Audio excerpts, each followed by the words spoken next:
Hi, welcome to the channel. Here is the complete audiobook of Rich Dad, Poor Dad, written by Robert T. Kiyosaki.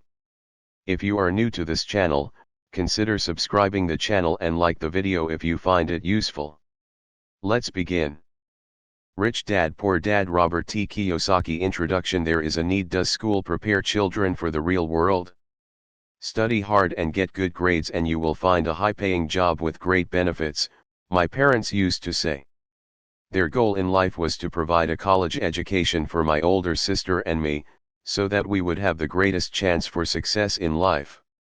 When I finally earned my diploma in 1976, graduating with honors, and near the top of my class, in accounting from Florida State University, my parents had realized their goal. It was the crowning achievement of their lives.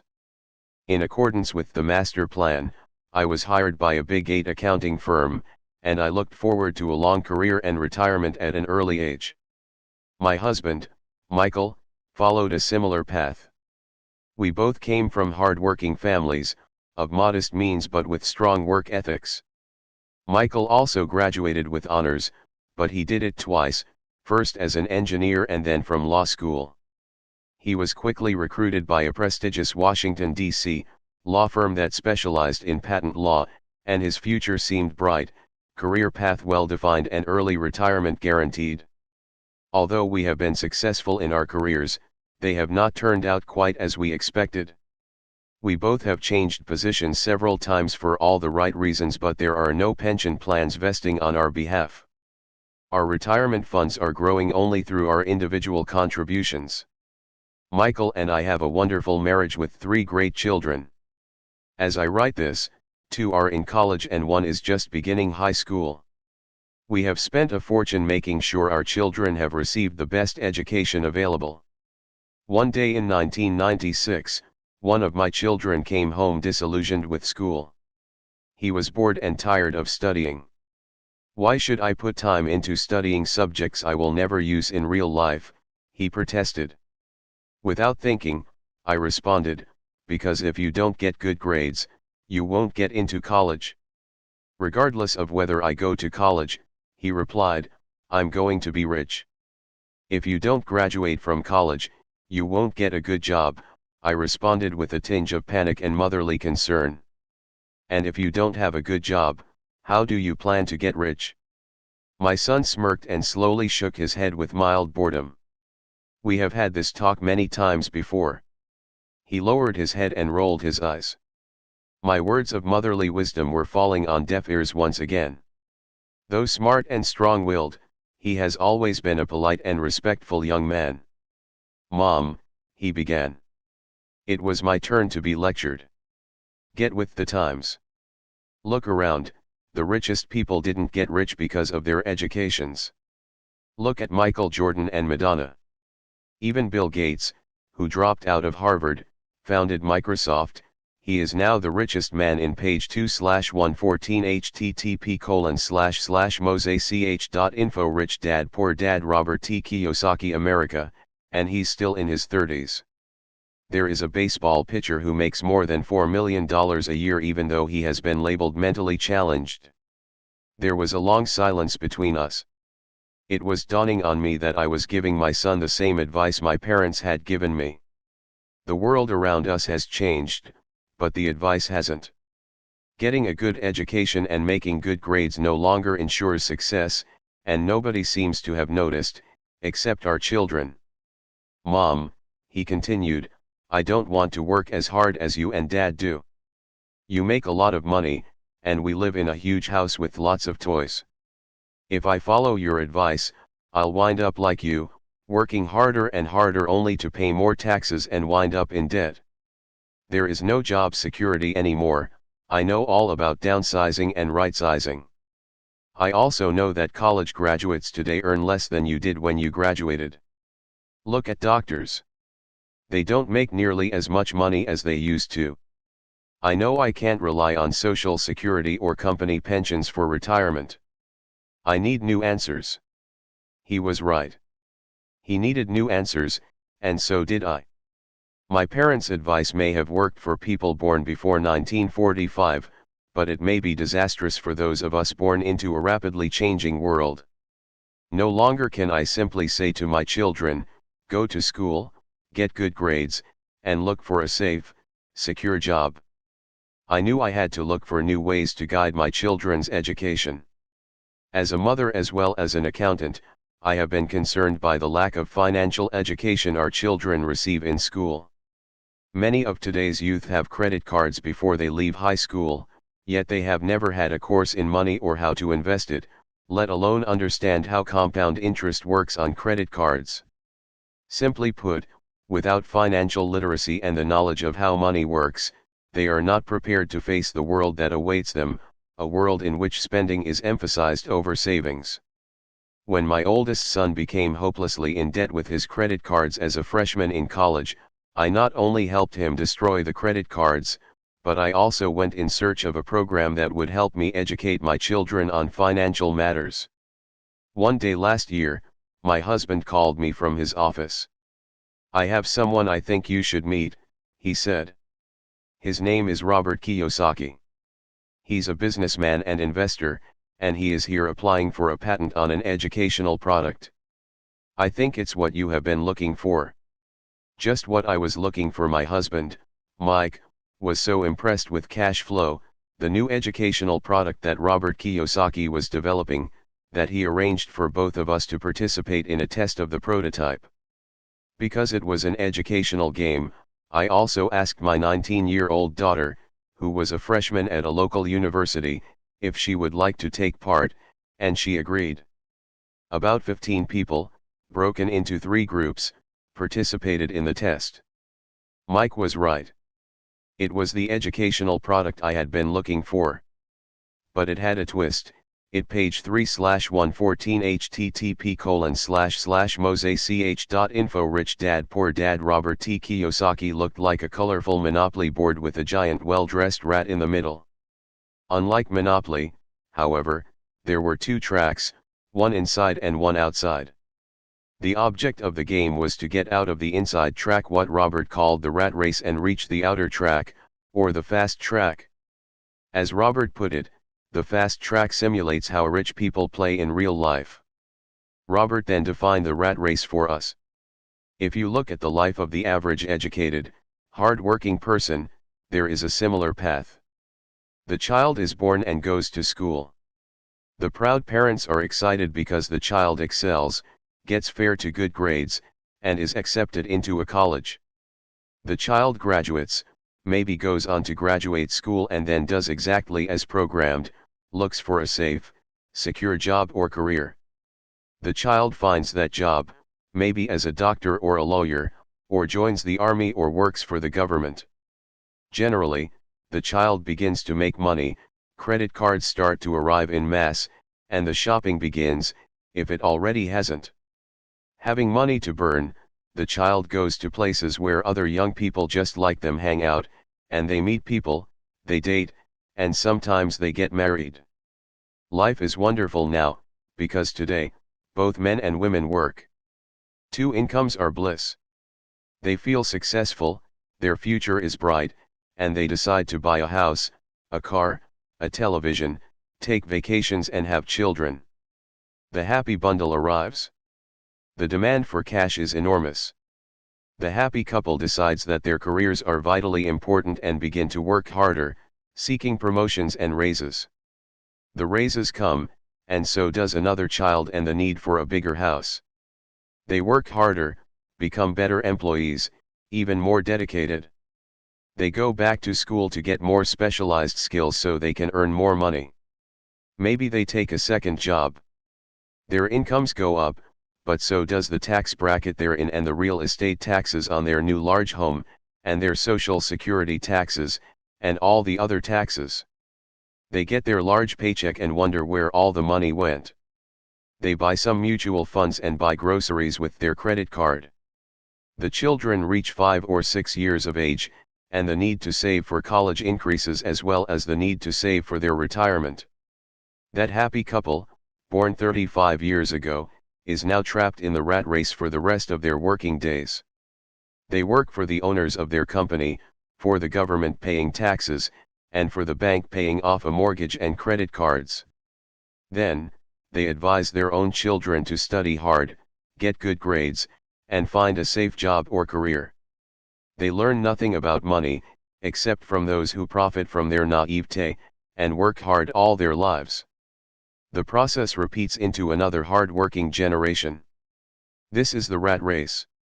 The only way to get out of the rat race is to prove your proficiency at both accounting and investing, arguably two of the most difficult subjects to master.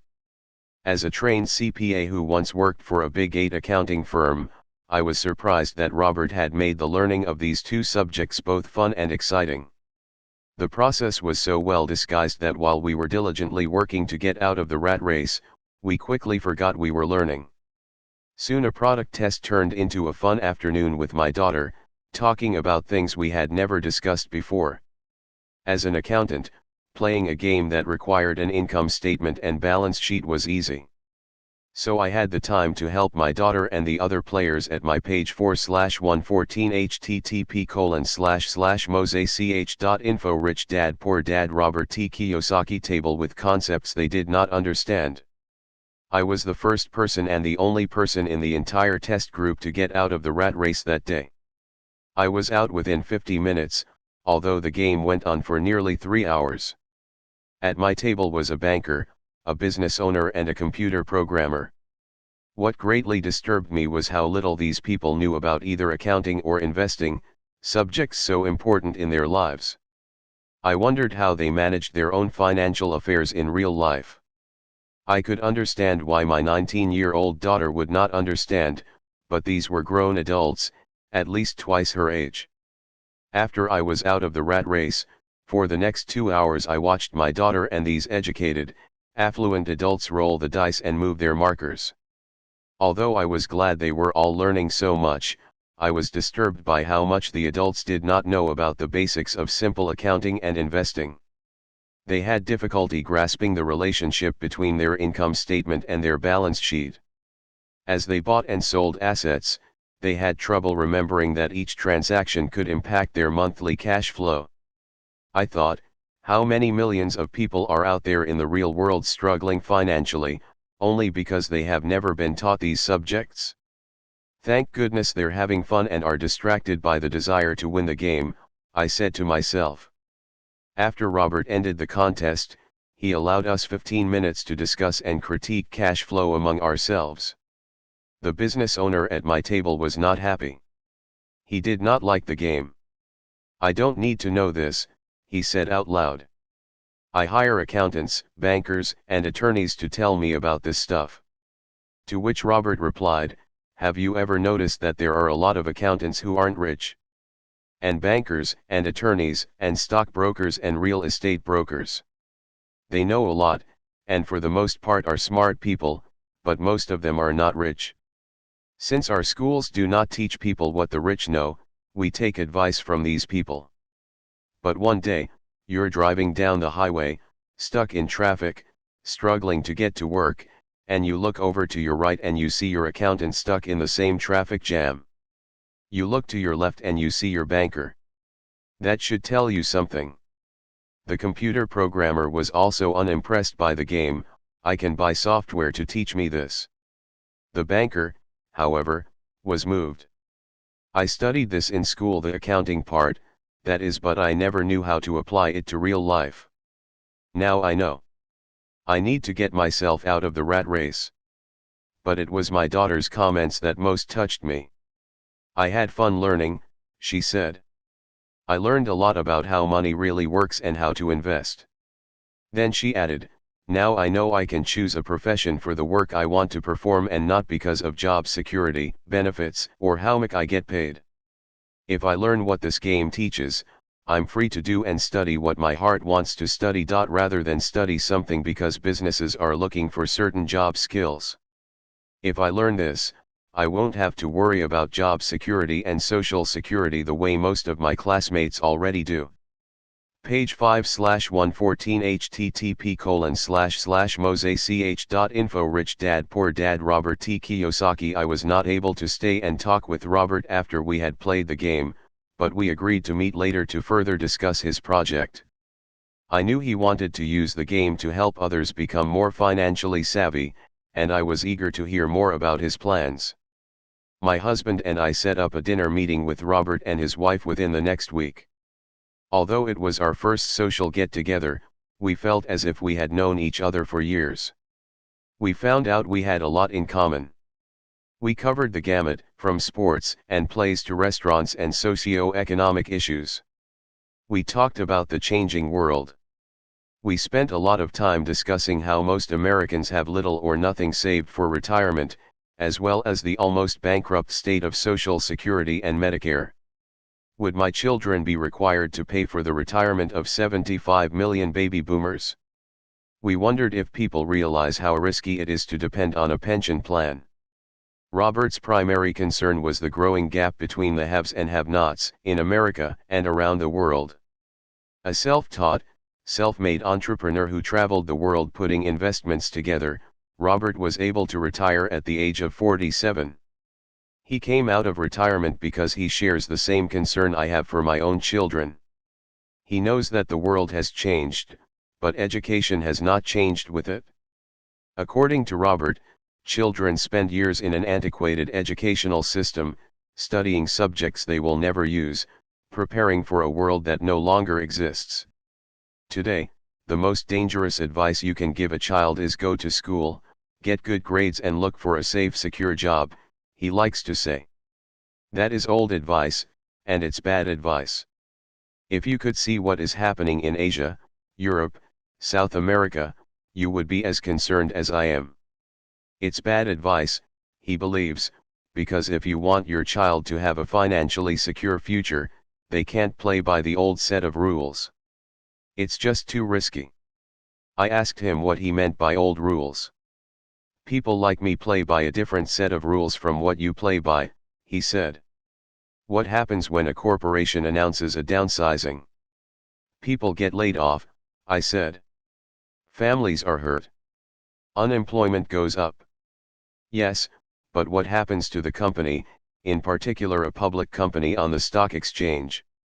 The price of the stock usually goes up when the downsizing is announced, I said. The market likes it when a company reduces its labor costs, either through automation or just consolidating the labor force in general. That's right, he said. And when stock prices go up, people like me, the shareholders, get richer. That is what I mean by a different set of rules. Employees lose, owners and investors win. Robert was describing not only the difference between an employee and employer, but also the page 6/114 http://mosech.info Rich Dad Poor Dad Robert T. Kiyosaki difference between controlling your own destiny and giving up that control to someone else. But it's hard for most people to understand why that happens, I said. They just think it's not fair. That's why it is foolish to simply say to a child, get a good education, he said. It is foolish to assume that the education the school system provides will prepare your children for the world they will face upon graduation. Each child needs more education. Different education. And they need to know the rules. The different sets of rules. There are rules of money that the rich play by, and there are the rules that the other 95% of the population plays by, he said. And the 95% learns those rules at home and in school. That is why it's risky today to simply say to a child, study hard and look for a job. A child today needs a more sophisticated education, and the current system is not delivering the goods. I don't care how many computers they put in the classroom or how much money schools spend. How can the education system teach a subject that it does not know? So how does a parent teach their children, what the school does not? How do you teach accounting to a child? Won't they get bored? And how do you teach investing when as a parent you yourself are risk-averse? Instead of teaching my children to simply play it safe, I decided it was best to teach them to play it smart. So how would you teach a child about money and all the things we've talked about? I asked Robert. How can we make it easy for parents, especially when they don't understand it themselves? I wrote a book on the subject, he said. Where is it? In my computer. It's been there for years in random pieces. I add to it occasionally, but I've never gotten around to put it all together. I began writing it after my other book became a bestseller, but I never finished the new one. It's in pieces. And in pieces it was. After reading the scattered sections, I decided the book had merit and needed to be shared, especially in these changing times. We agreed to co-author Robert's book. I asked him how much financial information he thought a child needed. He said it would depend on the child. He knew at a young age that he wanted to be rich and was fortunate enough to have a father figure who was rich and willing to guide him. Education is the foundation of success, Robert said. Just as scholastic skills are vitally important, so are financial skills and communication skills. What follows is the story of Robert's two dads, a rich one and a poor one, that expounds on the skills he's developed over a lifetime. The contrast between two dads provides an important perspective. The book is supported, edited, and assembled by me. For any accountants who read this book, suspend your academic book knowledge and open your mind to the theories Robert presents. Although many of them challenge the very fundamentals of generally accepted accounting principles, they provide a valuable insight into the way true. Page 7/114 http://mosech.info. Rich Dad Poor Dad. Robert T. Kiyosaki. Investors analyze their investment decisions. When we as parents advise our children to go to school, study hard and get a good job, we often do that out of cultural habit. It has always been the right thing to do. When I met Robert, his ideas initially startled me. Having been raised by two fathers, he had been taught to strive for two different goals. His educated dad advised him to work for a corporation. His rich dad advised him to own the corporation. Both life paths required education, but the subjects of study were completely different. His educated dad encouraged Robert to be a smart person. His rich dad encouraged Robert to know how to hire smart people. Having two dads caused many problems. Robert's real dad was the superintendent of education for the state of Hawaii. By the time Robert was 16, the threat of if you don't get good grades, you won't get a good job had little effect. He already knew his career path was to own corporations, not to work for them. In fact, if it had not been for a wise and persistent high school guidance counselor, Robert might not have gone on to college. He admits that. He was eager to start building his assets, but finally agreed that the college education would also be a benefit to him. Truthfully, the ideas in this book are probably too far-fetched and radical for most parents today. Some parents are having a hard enough time simply keeping their children in school. But in light of our changing times, as parents we need to be open to new and bold ideas. To encourage children to be employees is to advise your children to pay more than their fair share of taxes over a lifetime, with little or no promise of a pension. And it is true that taxes are a person's greatest expense. In fact, most families work from January to mid-May for the government just to cover their taxes. New ideas are needed and this book provides them. Robert claims that the rich teach their children differently. They teach their children at home, around the dinner table. These ideas may not be the ideas you choose to discuss with your children, but thank you for looking at them. And I advise you to keep searching. In my opinion, as a mom and a CPA, the concept of simply getting good grades and finding a good job is an old idea. We need to advise our children with a greater degree of sophistication. We need new ideas and different education. Maybe telling our children to strive to be good employees while also striving to own their own investment corporation is not such a bad idea. It is my hope as a mother that this book helps other parents. It is Robert's hope to inform people that anyone can achieve prosperity if they choose so. If today you are a gardener or a janitor or even unemployed, you have the ability to educate yourself and teach those you love to take care of themselves financially. Remember that financial intelligence is the mental process via which we solve our financial problems. Today we are facing global and technological changes as great or even greater than those ever faced before. No one has a crystal ball, but one thing is for certain, changes lie ahead that are beyond our reality. Who knows what the future brings? But whatever happens, we have two fundamental choices: play it safe or play it smart by preparing, getting educated, and awakening your own and your children's financial genius. Sharon Lechter. For a free audio report What My Rich Dad Taught Me About Money, all you have to do is visit our special website at www.richdaddybookie.com and the report is yours free. Page 8/114 http://mosech.info Rich Dad Poor Dad Robert T. Kiyosaki. Thank you Rich Dad, Poor Dad. Page 9/114 http://mosech.info Rich Dad Poor Dad Robert T. Kiyosaki. Chapter 1 Rich Dad, Poor Dad. As narrated by Robert Kiyosaki. I had two fathers, a rich one and a poor one. One was highly educated and intelligent. He had a PhD and completed 4 years of undergraduate work in less than 2 years. He then went on to Stanford University, the University of Chicago, and Northwestern University to do his advanced studies, all on full financial scholarships. The other father never finished the 8th grade. Both men were successful in their careers, working hard all their lives. Both earned substantial incomes. Yet one struggled financially all his life. The other would become one of the richest men in Hawaii. One died leaving tens of millions of dollars to his family, charities, and his church.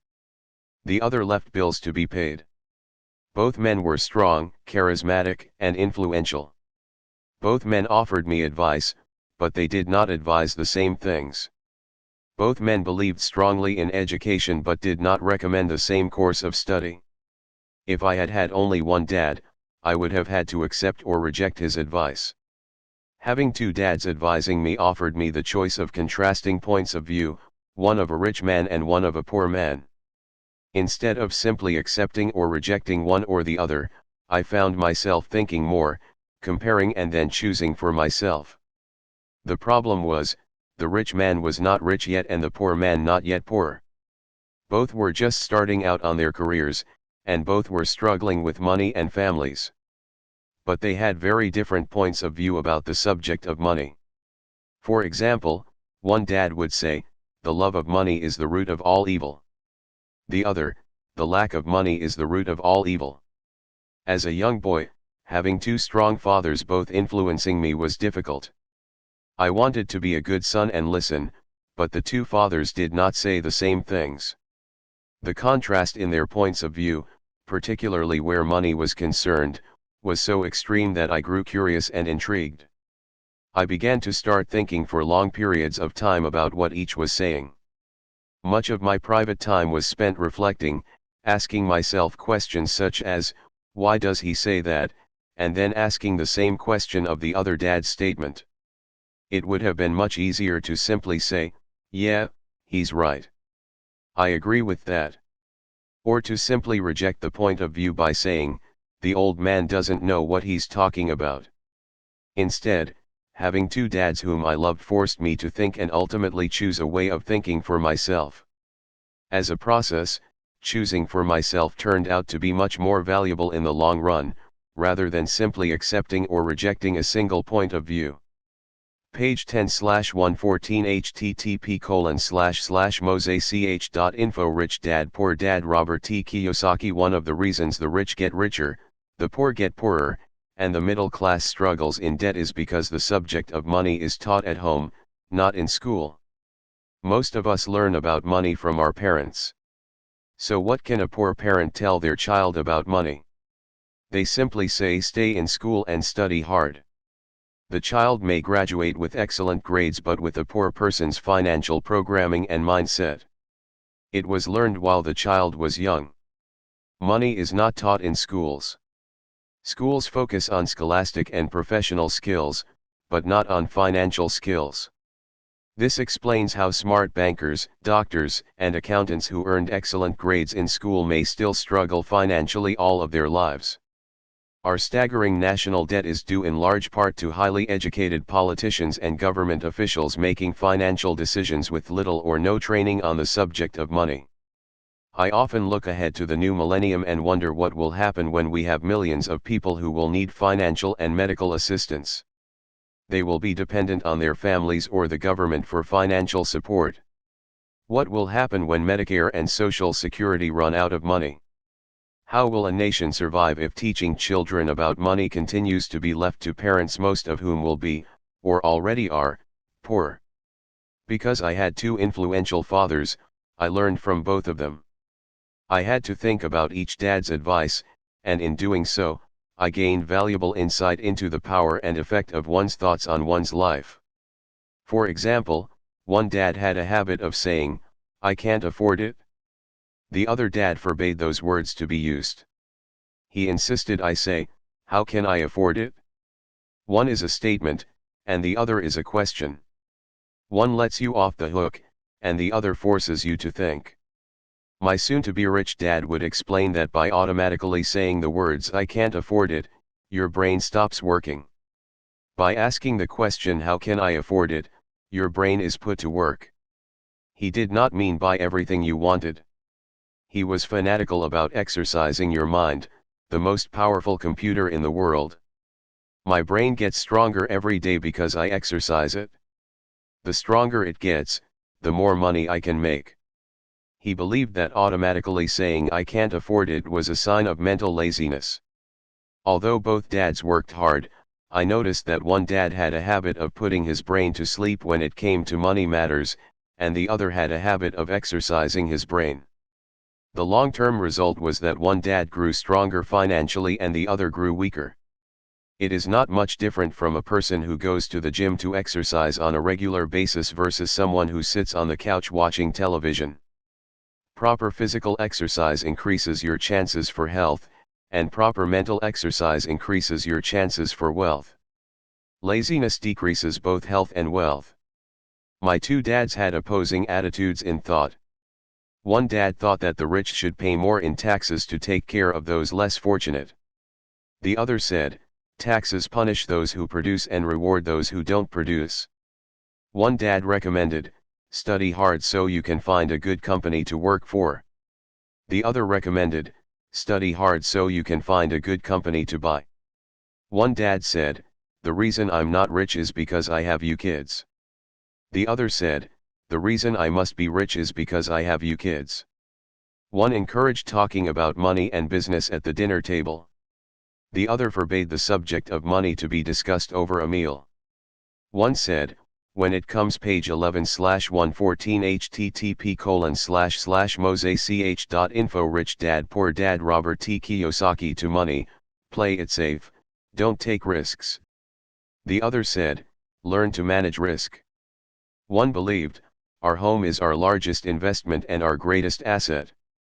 The other believed, my house is a liability, and if your house is your largest investment, you're in trouble. Both dads paid their bills on time, yet one paid his bills first while the other paid his bills last. One dad believed in a company or the government taking care of you and your needs. He was always concerned about pay raises, retirement plans, medical benefits, sick leave, vacation days and other perks.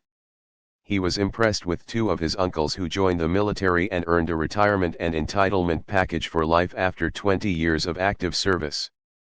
He loved the idea of medical benefits and PX privileges the military provided its retirees. He also loved the tenure system available through the university. The idea of job protection for life and job benefits seemed more important, at times, than the job. He would often say, I've worked hard for the government, and I'm entitled to these benefits. The other believed in total financial self-reliance. He spoke out against the entitlement mentality and how it was creating weak and financially needy people. He was emphatic about being financially competent. One dad struggled to save a few dollars. The other simply created investments. One dad taught me how to write an impressive resume so I could find a good job. The other taught me how to write strong business and financial plans so I could create jobs. Being a product of two strong dads allowed me the luxury of observing the effects different thoughts have on one's life. I noticed that people really do shape their life through their thoughts. For example, My poor dad always said, "I'll never be rich." And that prophecy became reality. My rich dad, on the other hand, always referred to himself as rich. He would say things like, "I'm a rich man, and rich people don't do this." Even when he was flat broke after a major financial setback, he continued to refer to himself as a rich man. He would cover himself by saying, "There is a difference between being poor and being broke. Broke is temporary, and poor is eternal." My poor dad would also say, "I'm not interested in money, or money doesn't matter." My rich dad always said, "Money is power." The power of our thoughts may never be measured or appreciated, but it became obvious to me as a young boy to be aware of my thoughts and how I expressed myself. I noticed that my poor dad was poor not because of the amount of money he earned, which was significant, but because of his thoughts and actions. As a young boy, having two fathers, I became acutely aware of being careful which thoughts I chose to adopt as my own. Whom should I listen to, my rich dad or my poor dad? Although both men had tremendous respect for education and learning, they disagreed in what they thought was important to learn. One wanted me to study hard, earn a degree and get a good job to work for money. He wanted me to study to become a professional, an attorney or an accountant, or to go to business school for my MBA. The other encouraged me to study to be page 12/114 http://mosech.info. Rich Dad Poor Dad Robert T. Kiyosaki. Rich, to understand how money works and to learn how to have it work for me. "I don't work for money," were words he would repeat over and over. "Money works for me." At the age of 9, I decided to listen to and learn from my rich dad about money. In doing so, I chose not to listen to my poor dad, even though he was the one with all the college degrees. A lesson from Robert Frost. Robert Frost is my favorite poet. Although I love many of his poems, my favorite is The Road Not Taken. I use its lesson almost daily. "The road not taken, two roads diverged in a yellow wood, and sorry I could not travel both. And be one traveler, long I stood, and looked down one as far as I could, to where it bent in the undergrowth, then took the other, as just as fair. And having perhaps the better claim, because it was grassy and wanted wear. Though as for that the passing there had worn them really about the same, and both that morning equally lay in leaves no step had trodden black. Oh, I kept the first for another day. Yet knowing how way leads on to way, I doubted if I should ever come back." I shall be telling this with a sigh. Somewhere ages and ages hence, two roads diverged in a wood, and I took the one less traveled by, and that has made all the difference. Robert Frost, 1916, and that made all the difference. Over the years, I have often reflected upon Robert Frost's poem. Choosing not to listen to my highly educated dad's advice and attitude about money was a painful decision, but it was a decision that shaped the rest of my life. Once I made up my mind whom to listen to, my education about money began. My rich dad taught me over a period of 30 years, until I was age 39. He stopped once he realized that I knew and fully understood what he had been trying to drum into my often thick skull. Money is one form of power. But what is more powerful is financial education. Money comes and goes, but if you have the education about how money works, you gain power over it and can begin building wealth. The reason positive thinking alone does not work is because most people went to school and never learned how money works, so they spend their lives working for money. Because I was only 9 years old when I started, the lessons my rich dad taught me were simple. And when it was all said and done, there were only 6 main lessons, repeated over 30 years. This book is about those 6 lessons, put as simply as possible as my rich dad put forth those lessons to me. The lessons are not meant to be answers but guideposts. Guideposts that will assist you and your children to grow wealthier no matter what happens in a world of increasing change and uncertainty.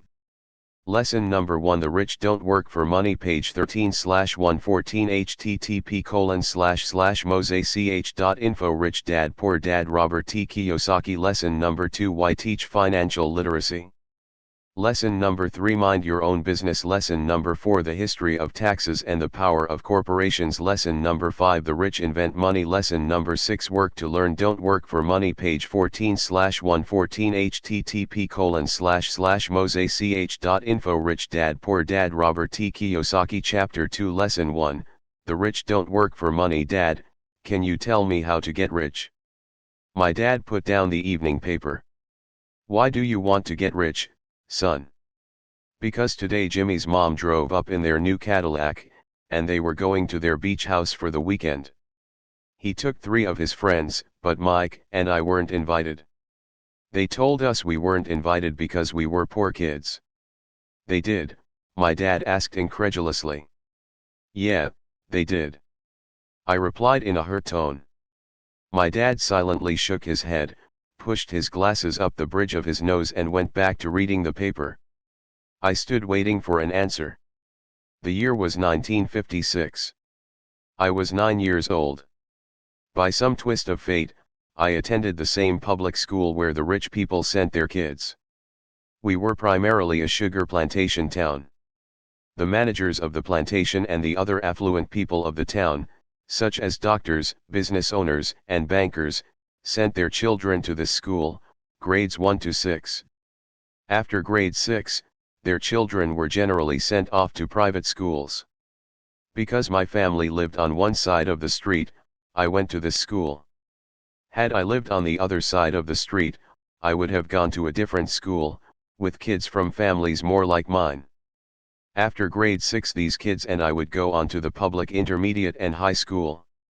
There was no private school for them or for me. My dad finally put down the paper. I could tell he was thinking. Well, son, he began slowly. If you want to be rich, you have to learn to make money. How do I make money? I asked. Well, use your head, son, he said, smiling. Which really meant, that's all I'm going to tell you, or I don't know the answer, so don't embarrass me. A partnership is formed the next morning. I told my best friend, Mike, what my dad had said. As best I could tell, Mike and I were the only poor kids in this school. Mike was like me in that he was in this school by a twist of fate. Someone had drawn a jog in the line for the school district, and we wound up in school with the rich kids. We weren't really poor, but we felt as if we were because all the other boys had new baseball gloves, new bicycles, new everything. Mom and Dad provided us with the basics, like food, shelter, clothes. But that was about it. My dad used to say, if you want something, work for it. We wanted things, but there was not much work available for 9-year-old boys. Page 15/114 http://mosech.info. Rich Dad Poor Dad, Robert T. Kiyosaki. So what do we do to make money? Mike asked. I don't know, I said. But do you want to be my partner? He agreed, and so on that Saturday morning, Mike became my first business partner. We spent all morning coming up with ideas on how to make money. Occasionally we talked about all the cool guys at Jimmy's beach house having fun. It hurt a little, but that hurt was good, for it inspired us to keep thinking of a way to make money. Finally, that afternoon, a bolt of lightning came through our heads. It was an idea Mike had gotten from a science book he had read. Excitedly, we shook hands, and the partnership now had a business. For the next several weeks, Mike and I ran around our neighborhood, knocking on doors and asking our neighbors if they would save their toothpaste tubes for us. With puzzled looks, most adults consented with a smile. Some asked us what we were doing. To which we replied, we can't tell you. It's a business secret. My mom grew distressed as the weeks wore on. We had selected a site next to her washing machine as the place we would stockpile our raw materials. In a brown cardboard box that one time held catsup bottles, our little pile of used toothpaste tubes began to grow. Finally my mom put her foot down. The sight of her neighbor's messy, crumpled used toothpaste tubes had gotten to her. "What are you boys doing?"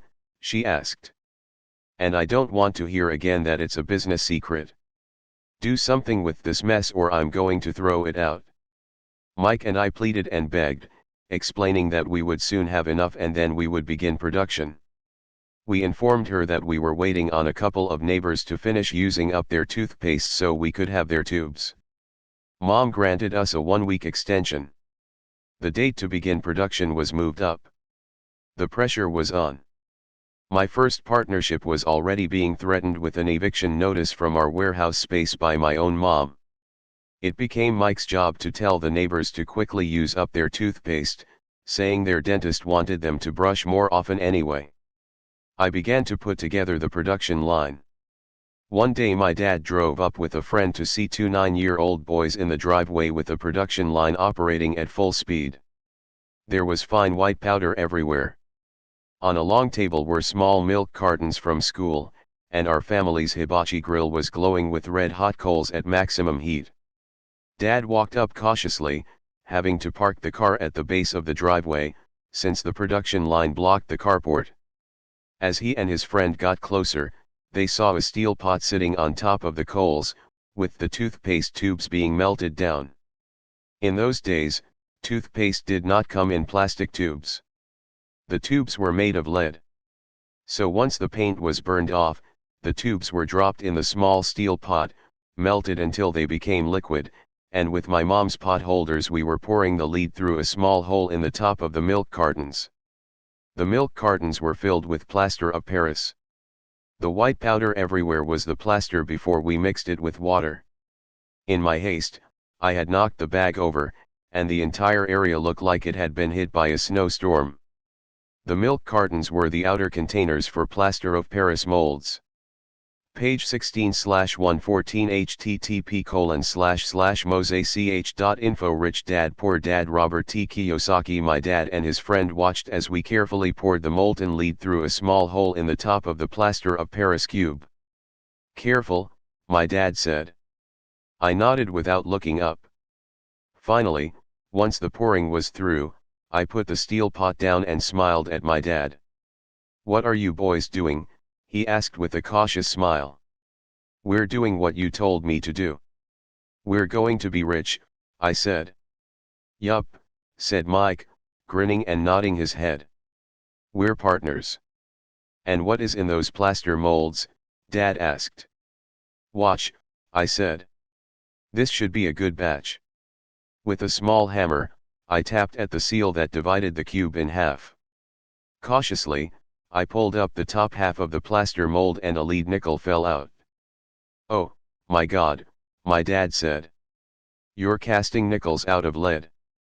That's right, Mike said. We doing as you told us to do. We're making money. My dad's friend turned and burst into laughter. My dad smiled and shook his head. Along with a fire and a box of spent toothpaste tubes, in front of him were 2 little boys covered with white dust and smiling from ear to ear.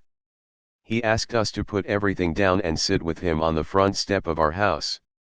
With a smile, he gently explained what the word counterfeiting meant. Our dreams were dashed. You mean this is illegal? Asked Mike in a quivering voice. Let them go, my dad's friend said. They might be developing a natural talent. My dad glared at him. Yes, it is illegal, my dad said gently. But you boys have shown great creativity and original thought.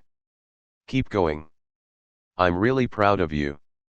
Disappointed, Mike and I sat in silence for about 20 minutes before we began cleaning up our mess. The business was over on opening day. Sweeping the powder up, I looked at Mike and said, I guess Jimmy and his friends are right. We are poor. My father was just leaving as I said that. Boys, he said. You're only poor if you give up. The most important thing is that you did something. Most people only talk and dream of getting rich. You've done something.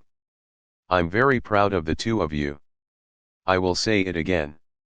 Page 17/114 http://mosech.info Rich Dad Poor Dad Robert T. Kiyosaki Keep going.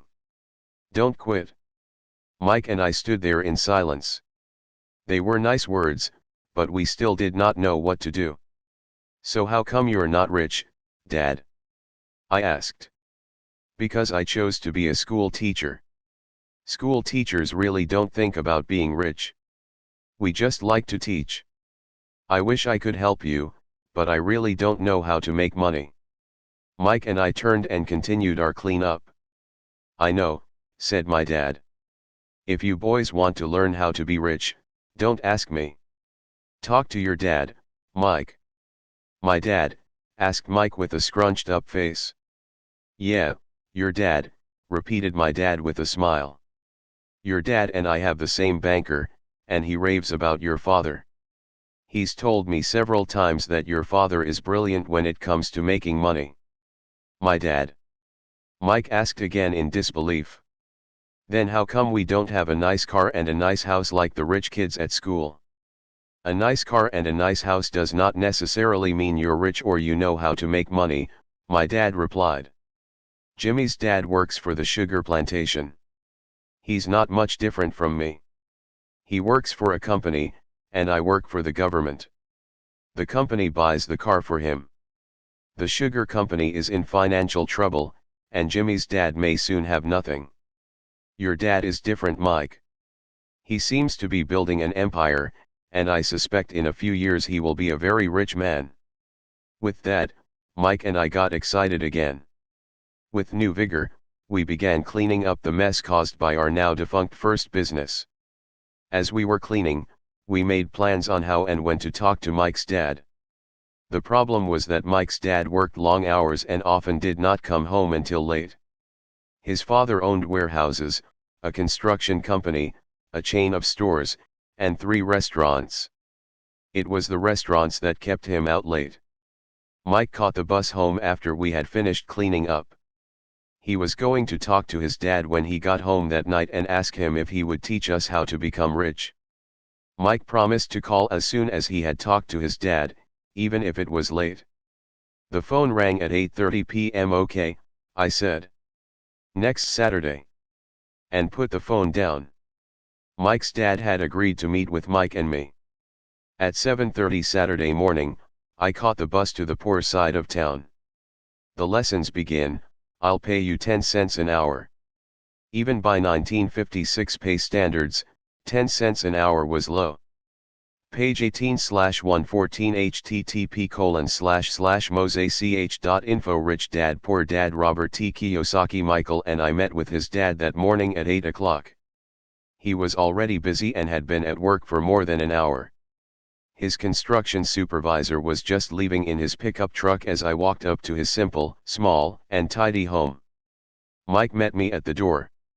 "Dad's on the phone," and he said to wait on the back porch, Mike said as he opened the door. The old wooden floor creaked as I stepped across the threshold of this aging house.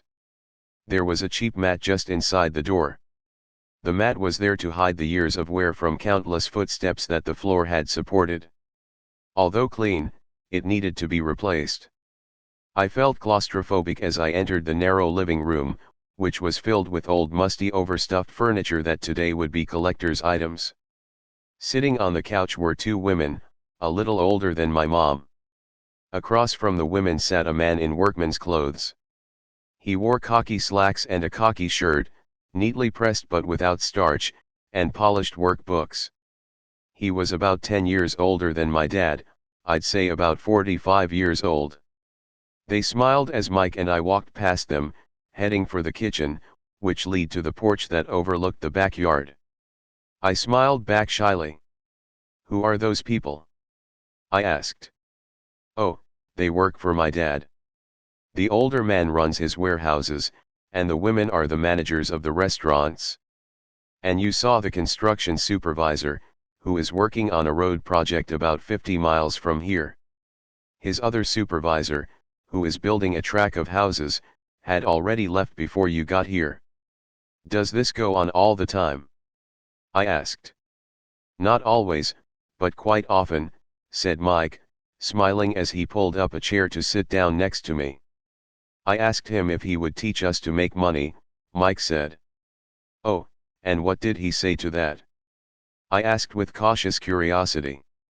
"Well, He had a funny look on his face at first, and then he said he would make us an offer. Oh, I said, rocking my chair back against the wall. I sat there perched on two rear legs of the chair. Mike did the same thing.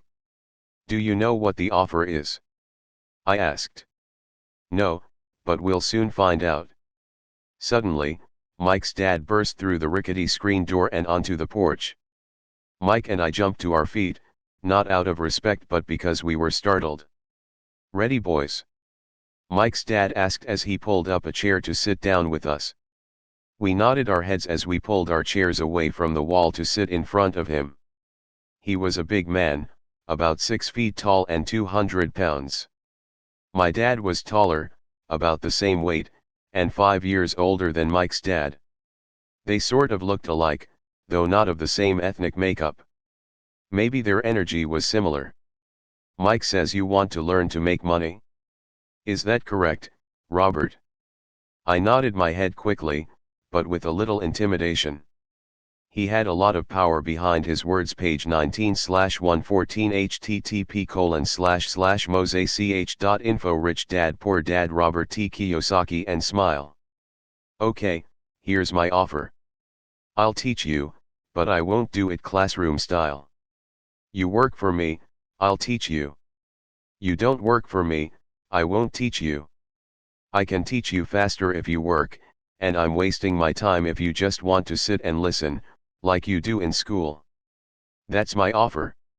Take it or leave it. May I ask a question first?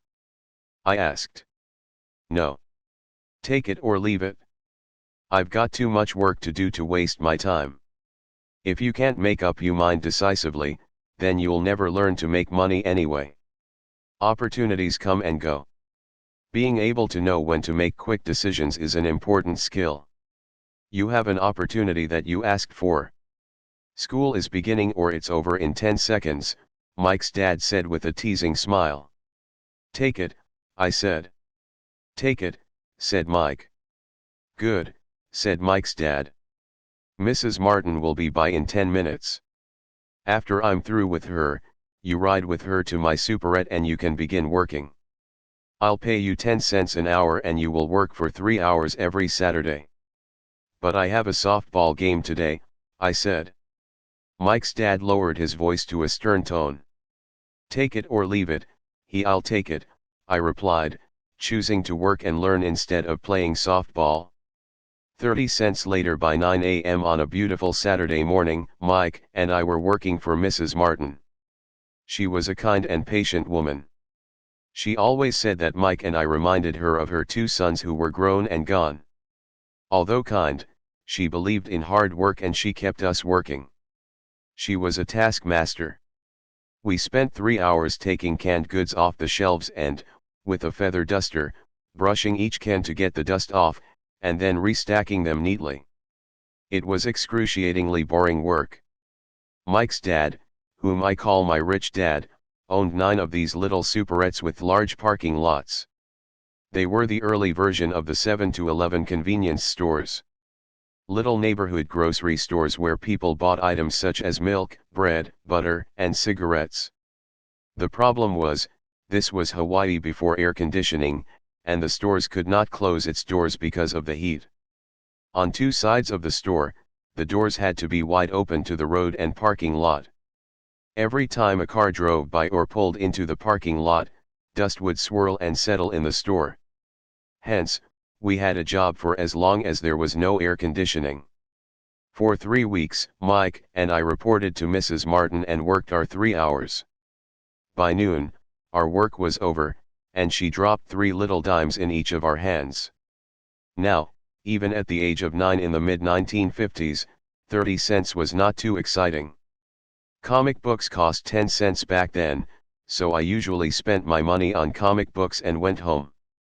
Page 20/114 http://mosech.info Rich Dad Poor Dad Robert T. Kiyosaki. By Wednesday of the 4th week, I was ready to quit.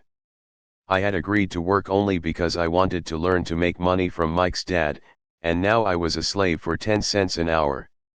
On top of that, I had not seen Mike's dad since that first Saturday. I'm quitting, I told Mike at lunchtime. The school lunch was miserable. School was boring, and now I did not even have my Saturdays to look forward to. But it was the 30 cents that really got to me. This time Mike smiled. What are you laughing at? I asked with anger and frustration. Dad said this would happen. He said to meet with him when you were ready to quit. What? I said indignantly.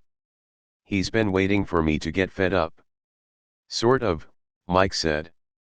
Dad's kind of different. He teaches differently from your dad. Your mom and dad lecture a lot. My dad is quiet and a man of few words. You just wait till this Saturday. I'll tell him you're ready. You mean I've been set up? No, not really, but maybe. Dad will explain on Saturday. Waiting in line on Saturday, I was ready to face him and I was prepared. Even my real dad was angry with him. My real dad, the one I call the poor one, thought that my rich dad was violating child labor laws and should be investigated. My educated poor dad told me to demand what I deserve. At least 25 cents an hour. My poor dad told me that if I did not get a raise, I was to quit immediately. You don't need that damn job anyway, said my poor dad with indignity. At 8 o'clock Saturday morning, I was going through the same rickety door of Mike's house. Take a seat and wait in line, Mike's dad said as I entered. He turned and disappeared into his little office next to a bedroom. I looked around the room and did not see Mike anywhere. Feeling awkward, I cautiously sat down next to the same two women who were there 4 weeks earlier. They smiled and slid across the couch to make room for me. 45 minutes went by, and I was steaming. The two women had met with him and left 30 minutes earlier. An older gentleman was in there for 20 minutes and was also gone. The house was empty, and I sat out in his musty dark living room on a beautiful sunny Hawaiian day, waiting to talk to a cheapskate who exploited children.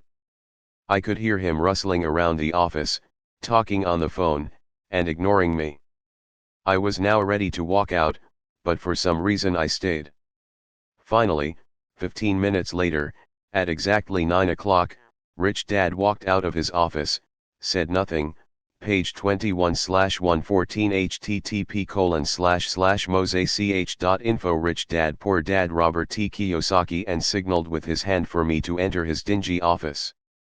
I understand you want a raise or you're going to quit, Rich Dad said as he swiveled in his office chair. Well, you're not keeping your end of the bargain, I blurted out nearly in tears. It was really frightening for a 9-year-old boy to confront a grown-up. You said that you would teach me if I worked for you. Well, I've worked for you. I've worked hard. I've given up my baseball games to work for you. And you don't keep your word. You haven't taught me anything. You are a crook like everyone in town thinks you are. You're greedy. You want all the money and don't take care of your employees. You make me wait and don't show me any respect. I'm only a little boy, and I deserve to be treated better. Rich Dad rocked back in his swivel chair, hands up to his chin, somewhat staring at me. It was like he was studying me. Not bad, he said. In less than a month, you sound like most of my employees. What? I asked. Not understanding what he was saying, I continued with my grievance. I thought you were going to keep your end of the bargain and teach me. Instead you want to torture me? That's cruel. That's really cruel. I am teaching you, Rich Dad said quietly. What have you taught me? Nothing. I said angrily. You haven't even talked to me once since I agreed to work for peanuts. 10 cents an hour. Ha! I should notify the government about you. We have child labor laws, you know. My dad works for the government, you know. Wow, said Rich Dad. Now you sound just like most of the people who used to work for me. People I've either fired or they've quit. So what do you have to say? I demanded, feeling pretty brave for a little kid. You lied to me. I've worked for you, and you have not kept your word. You haven't taught me anything. How do you know that I've not taught you anything? Asked Rich Dad calmly. Well, you've never talked to me. I've worked for 3 weeks, and you have not taught me anything, I said with a pout. Does teaching mean talking or a lecture? Rich Dad asked. Well, yes, I replied. That's how they teach you in school, he said smiling. But that is not how life teaches you, and I would say that life is the best teacher of all. Most of the time, life does not talk to you. It just sort of pushes you around. Each push is life saying, wake up. There's something I want you to learn. What is this man talking about? I asked myself silently. Life pushing me around was life page 22/114 http://mosech.info Rich Dad Poor Dad Robert T. Kiyosaki talking to me. Now I knew I had to quit my job. I was talking to someone who needed to be locked up. If you learn life's lessons, you will do well. If not, life will just continue to push you around. People do two things. Some just let life push them around. Others get angry and push back. But they push back against their boss, or their job, or their husband or wife. They do not know it's life that's pushing. I had no idea what he was talking about. Life pushes all of us around. Some give up. Others fight. A few learn the lesson and move on. They welcome life pushing them around. To these few people, it means they need and want to learn something.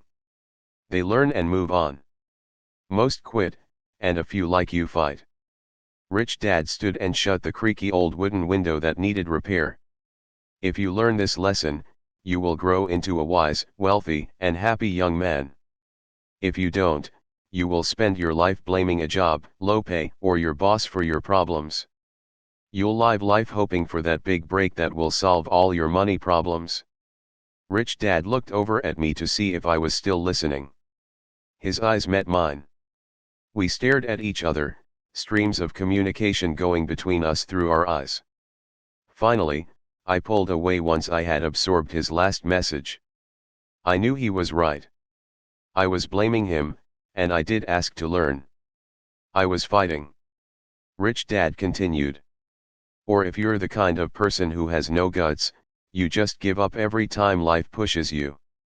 If you're that kind of person, you'll live all your life playing it safe, doing the right things, saving yourself for some event that never happens. Then, you die a boring old man. You'll have lots of friends who really like you because you were such a nice hard-working guy. You spent a life playing it safe, doing the right things. But the truth is, you let life push you into submission. Deep down you were terrified of taking risks. You really wanted to win, but the fear of losing was greater than the excitement of winning. Deep inside, you and only you will know you didn't go for it. You chose to play it safe. Our eyes met again. For 10 seconds, we looked at each other, only pulling away once the message was received.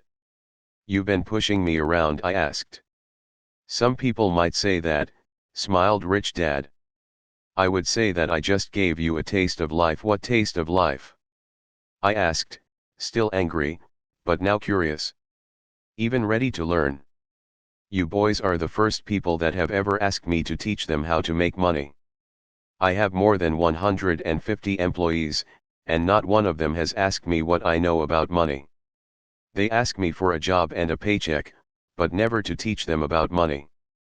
So most will spend the best years of their lives working for money, not really understanding what it is they are working for. I sat there listening intently. So when Mike told me about you wanting to learn how to make money, I decided to design a page 23/114 http://mosech.info Rich Dad Poor Dad Robert T. Kiyosaki course that was close to real life. I could talk until I was blue in the face, but you wouldn't hear a thing. So I decided to let life push you around a bit so you could hear me. That's why I only paid you 10 cents. So what is the lesson I learned from working for only 10 cents an hour? I asked. That you're cheap and exploit your workers. Rich Dad rocked back and laughed heartily. Finally, after his laughing stopped, he said, "You'd best change your point of view. Stop blaming me, thinking I'm the problem. If you think I'm the problem, then you have to change me. If you realize that you're the problem, then you can change yourself, learn something and grow wiser. Most people want everyone else in the world to change but themselves. Let me tell you, it's easier to change yourself than everyone else." "I don't understand," I said. "Don't blame me for your problems," Rich Dad said, growing impatient. "But you only pay me 10 cents. "So what are you learning?" Rich Dad asked, smiling. "That you're cheap," I said with a sly grin. "See, you think I'm the problem," said Rich Dad. "But you are. Well, keep that attitude and you learn nothing. Keep the attitude that I'm the problem, and what choices do you have? Well, if you don't pay me more or show me more respect and teach me, I'll quit." "Well put," Rich Dad said. And that's exactly what most people do. They quit and go looking for another job, better opportunity and higher pay, actually thinking that a new job or more pay will solve the problem. In most cases, it won't. So what will solve the problem? I asked. "Just take this measly 10 cents an hour and smile." Rich Dad smiled. "That's what the other people do. Just accept a paycheck knowing that they and their family will struggle financially. But that's all they do, waiting for a raise thinking that more money will solve the problem. Most just accept it, and some take a second job working harder, but again accepting a small paycheck." I sat staring at the floor, beginning to understand the lesson Rich Dad was presenting. I could sense it was a taste of life. Finally, I looked up and repeated the question. "So what will solve the problem?" "This," he said, tapping me gently on the head. "This stuff between your ears."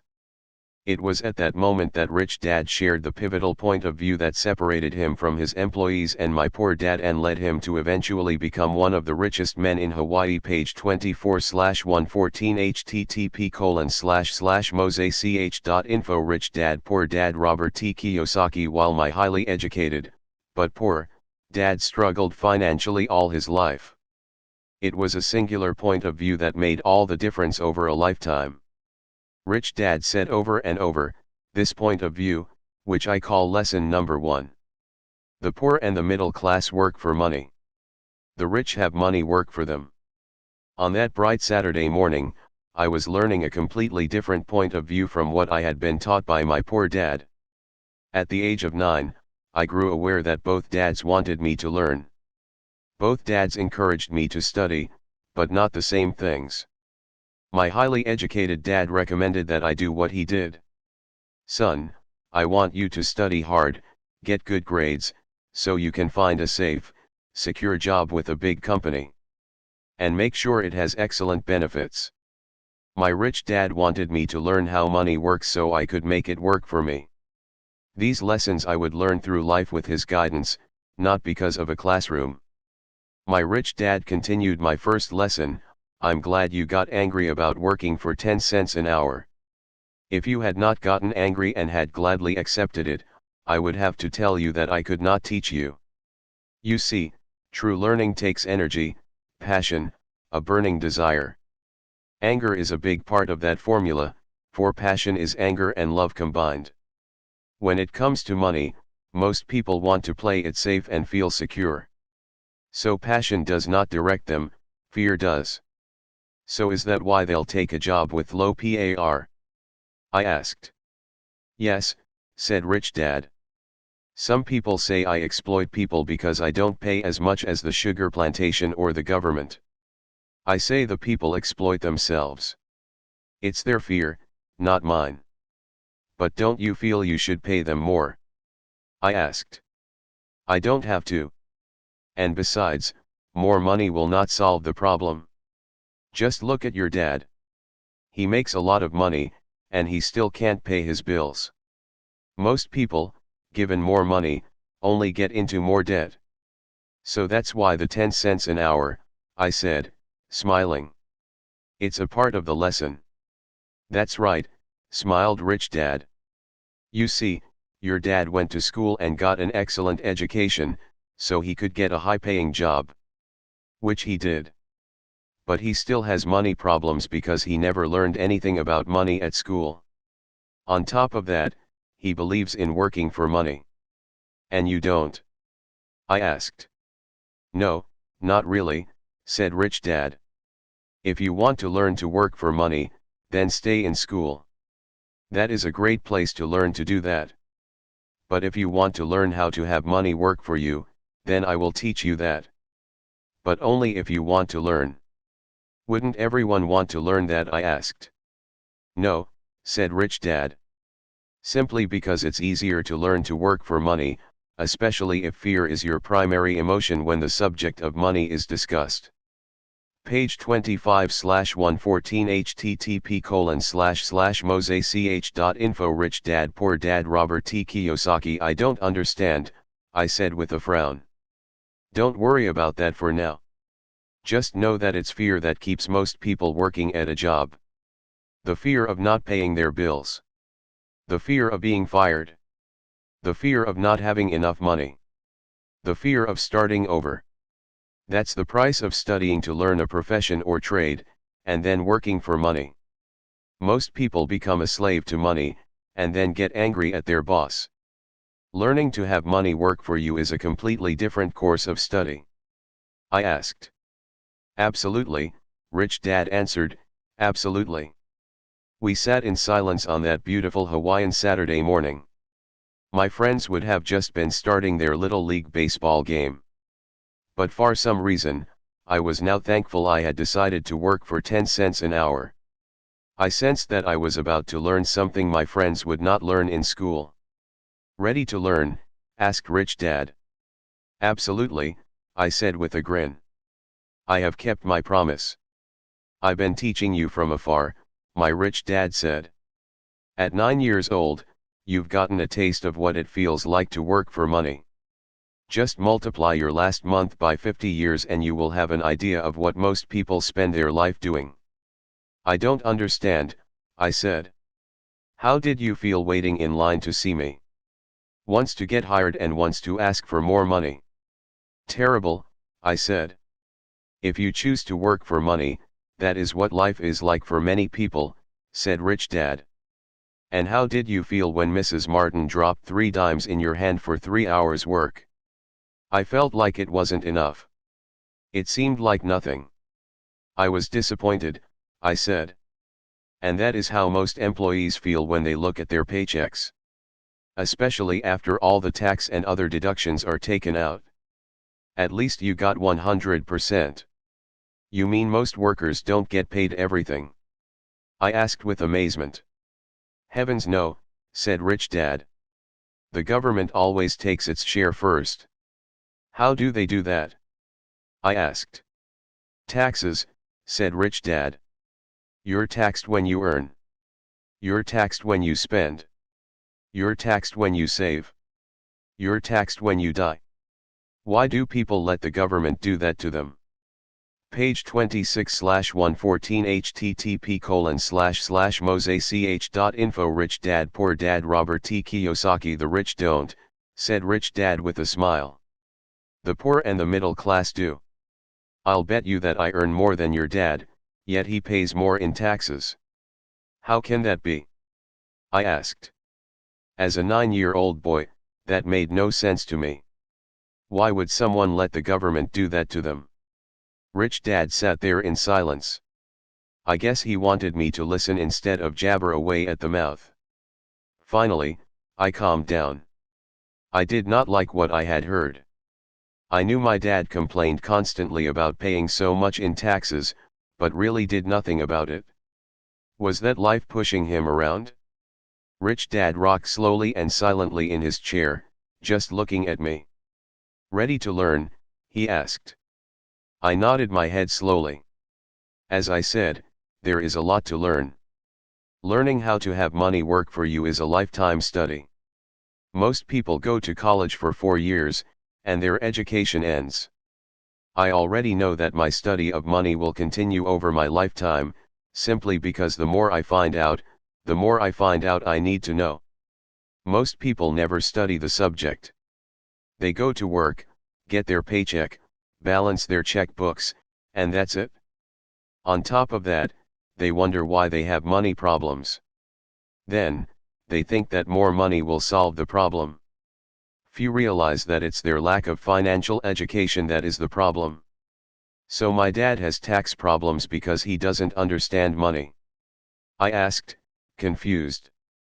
Look, said Rich Dad. Taxes are just one small section on learning how to have money work for you.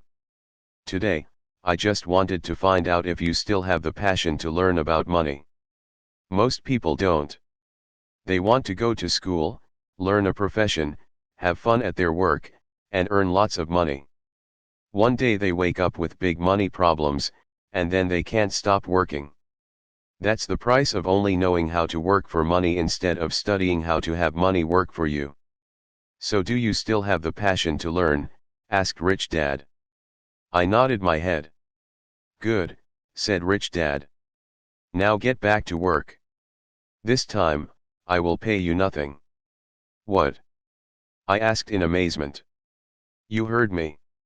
Nothing. You will work the same 3 hours every Saturday, but this time you will not be paid 10 cents per hour. You said you wanted to learn to not work for money, so I'm not going to pay you anything. I couldn't believe what I was hearing. I've already had this conversation with Mike. He's already working, dusting, and stacking canned goods for free. You'd better hurry and get back there. That's not fair, I shouted. You've got to pay something. Page 27/114 http://mosech.info Rich Dad Poor Dad Robert T. Kiyosaki You said you wanted to learn. If you don't learn this now, you'll grow up to be like the two women and the older man sitting in my living room, working for money and hoping I don't fire them. Or like your dad, earning lots of money only to be in debt up to his eyeballs, hoping more money will solve the problem. If that's what you want, I'll go back to our original deal of 10 cents an hour. Or you can do what most people grow up to do. Complain that there is not enough pay, quit, and go looking for another job. But what do? I asked. Rich Dad tapped me on the head. Use this, he said. If you use it well, you will soon thank me for giving you an opportunity, and you will grow into a rich man. I stood there still not believing what a raw deal I had been handed. Here I came to ask for a raise, and now I was being told to keep working for nothing. Rich Dad tapped me on the head again and said, use this. Now get out of here and get back to work. Lesson #L, the rich don't work for money. I didn't tell my poor dad I wasn't being paid. He would not have understood, and I did not want to try to explain something that I did not yet understand myself. For 3 more weeks, Mike and I worked for 3 hours, every Saturday, for nothing. The work didn't bother me, and the routine got easier. It was the missed baseball games and not being able to afford to buy a few comic books that got to me. Rich Dad stopped by at noon on the 3rd week. We heard his truck pull up in the parking lot and sputter when the engine was turned off. He entered the store and greeted Mrs. Martin with a hug. After finding out how things were going in the store, he reached into the ice cream freezer, pulled out 2 bars, paid for them, and signaled to Mike and me. Let's go for a walk, boys. We crossed the street, dodging a few cars, and walked across a large grassy field, where a few adults were playing softball. Sitting down at a remote picnic table, he handed Mike and me the ice cream bars. How's it going, boys? Okay, Mike said. I nodded in agreement. Learn anything yet? Rich Dad asked. Mike and I looked at each other, shrugged our shoulders and shook our heads in unison. Avoiding one of life's biggest traps. Well, you boys had better start thinking. You're staring at one of life's biggest lessons. If you learn the lesson, you'll enjoy a life of great freedom and security. If you don't learn the lesson, Page 28/114 http://mosech.info Rich Dad Poor Dad Robert T. Kiyosaki. You'll wind up like Mrs. Martin and most of the people playing softball in this park. They work very hard, for little money, clinging to the illusion of job security, looking forward to a 3-week vacation each year and a skimpy pension after 45 years of work. If that excites you, I'll give you a raise to 25 cents an hour. But these are good hard-working people. Are you making fun of them? I demanded. A smile came over Rich Dad's face. Mrs. Martin is like a mother to me. I would never be that cruel. I may sound cruel because I'm doing my best to point something out to the two of you. I want to expand your point of view so you can see something. Something most people never have the benefit of seeing because their vision is too narrow. Most people never see the trap they are in. Mike and I sat there uncertain of his message. He sounded cruel, yet we could sense he was desperately wanting us to know something. With a smile, Rich Dad said, "Doesn't that 25 cents an hour sound good? Doesn't it make your heart beat a little faster?" I shook my head no, but it really did. 25 cents an hour would be big bucks to me. "Okay, I'll pay you $1 an hour," Rich Dad said, with a sly grin. Now my heart was beginning to race. My brain was screaming, "And take it? Take it?" I could not believe what I was hearing. Still, I said nothing. "Okay, $2 an hour." My little 9-year-old brain and heart nearly exploded. After all, it was 1956 and being paid $2 an hour would have made me the richest kid in the world. I couldn't imagine earning that kind of money. I wanted to say yes. I wanted the deal. I could see a new bicycle, new baseball glove, and adoration of my friends when I flashed some cash. On top of that, Jimmy and his rich friends could never call me poor again. But somehow my mouth stayed silent. Maybe my brain had overheated and blown a fuse. But deep down, I badly wanted that $2 an hour. The ice cream had melted and was running down my hand. The ice cream stick was empty, and under it was a sticky mess of vanilla and chocolate that ants were enjoying. Rich Dad was looking at two boys staring back at him, eyes wide open and brains empty. He knew he was testing us, and he knew there was a part of our emotions that wanted to take the deal. He knew that each human being has a weak and needy part of their soul that can be bought. And he knew that each human being also had a part of their soul that was strong and filled with a resolve that could never be bought. It was only a question of which one was stronger. He had tested thousands of souls in his life. He tested souls every time he interviewed someone for a job. "Okay, $5 an hour." Page 29/114 http://mosech.info Rich Dad Poor Dad Robert T. Kiyosaki. Suddenly there was a silence from inside me. Something had changed. The offer was too big and had gotten ridiculous. Not too many grown-ups in 1956 made more than $5 an hour. The temptation disappeared, and a calm set in. Slowly I turned to my left to look at Mike. He looked back at me. The part of my soul that was weak and needy was silenced. The part of me that had no price took over. There was a calm and a certainty about money that entered my brain and my soul. I knew Mike had gotten to that point also. "Good," Rich Dad said softly. "Most people have a price. And they have a price because of human emotions named fear and greed. First, the fear of being without money motivates us to work hard, and then once we get that paycheck, greed or desire starts us thinking about all the wonderful things money can buy. The pattern is then set." "What pattern?" I asked. "The pattern of get up, go to work, pay bills, get up, go to work, pay bills." Their lives are then run forever by two emotions, fear and greed. Offer them more money, and they continue the cycle by also increasing their spending. This is what I call the rat race.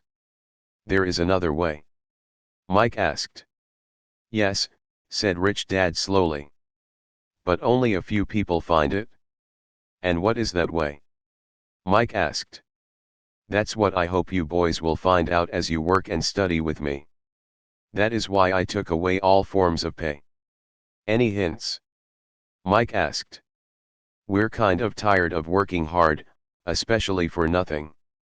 Well, the first step is telling the truth, said Rich Dad. We haven't been lying. I said. I did not say you were lying. I said to tell the truth, Rich Dad came back. The truth about what? I asked. How you're feeling, Rich Dad said. You don't have to say it to anyone else. Just yourself. You mean the people in this park, the people who work for you, Mrs. Martin, they don't do that? I asked. I doubt it, said Rich Dad. Instead, they feel the fear of not having money. Instead of confronting the fear, they react instead of think. They react emotionally instead of using their heads, Rich Dad said, tapping us on our heads. Then, they get a few bucks in their hands, and again the emotion of joy and desire and greed take over, and again they react, instead of think. So their emotions do their thinking, Mike said. That's correct, said Rich Dad. Instead of telling the truth about how they feel, they react to page 30/114 http://mosech.info. Rich Dad Poor Dad Robert T. Kiyosaki. They're feeling, fail to think. They feel the fear, they go to work, hoping that money will soothe the fear, but it doesn't. That old fear haunts them, and they go back to work, hoping again that money will calm their fears, and again it doesn't.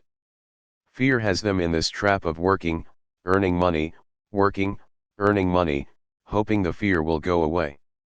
But every day they get up, and that old fear wakes up with them. For millions of people, that old fear keeps them awake all night, causing a night of turmoil and worry. So they get up and go to work, hoping that a paycheck will kill that fear gnawing at their soul. Money is running their lives, and they refuse to tell the truth about that. Money is in control of their emotions and hence their souls. Rich Dad sat quietly, letting his words sink in. Mike and I heard what he said, but really did not understand fully what he was talking about. I just knew that I often wondered why grown-ups hurried off to work. It did not seem like much fun, and they never looked that happy, but something kept them hurrying off to work. Realizing we had absorbed as much as possible of what he was talking about, Rich Dad said, I want you boys to avoid that trap. That is really what I want to teach you. Not just to be rich, because being rich does not solve the problem. It doesn't. I asked, surprised. No, it doesn't. Let me finish the other emotion, which is desire. Some call it greed, but I prefer desire. It is perfectly normal to desire something better, prettier, more fun or exciting. So people also work for money because of desire. They desire money for the joy they think it can buy. But the joy that money brings is often short-lived, and they soon need more money for more joy, more pleasure, more comfort, more security. So they keep working, thinking money will soothe their souls that is troubled by fear and desire. But money cannot do that. Even rich people? Mike asked. Rich people included, said Rich Dad. In fact, the reason many rich people are rich is not because of desire but because of fear.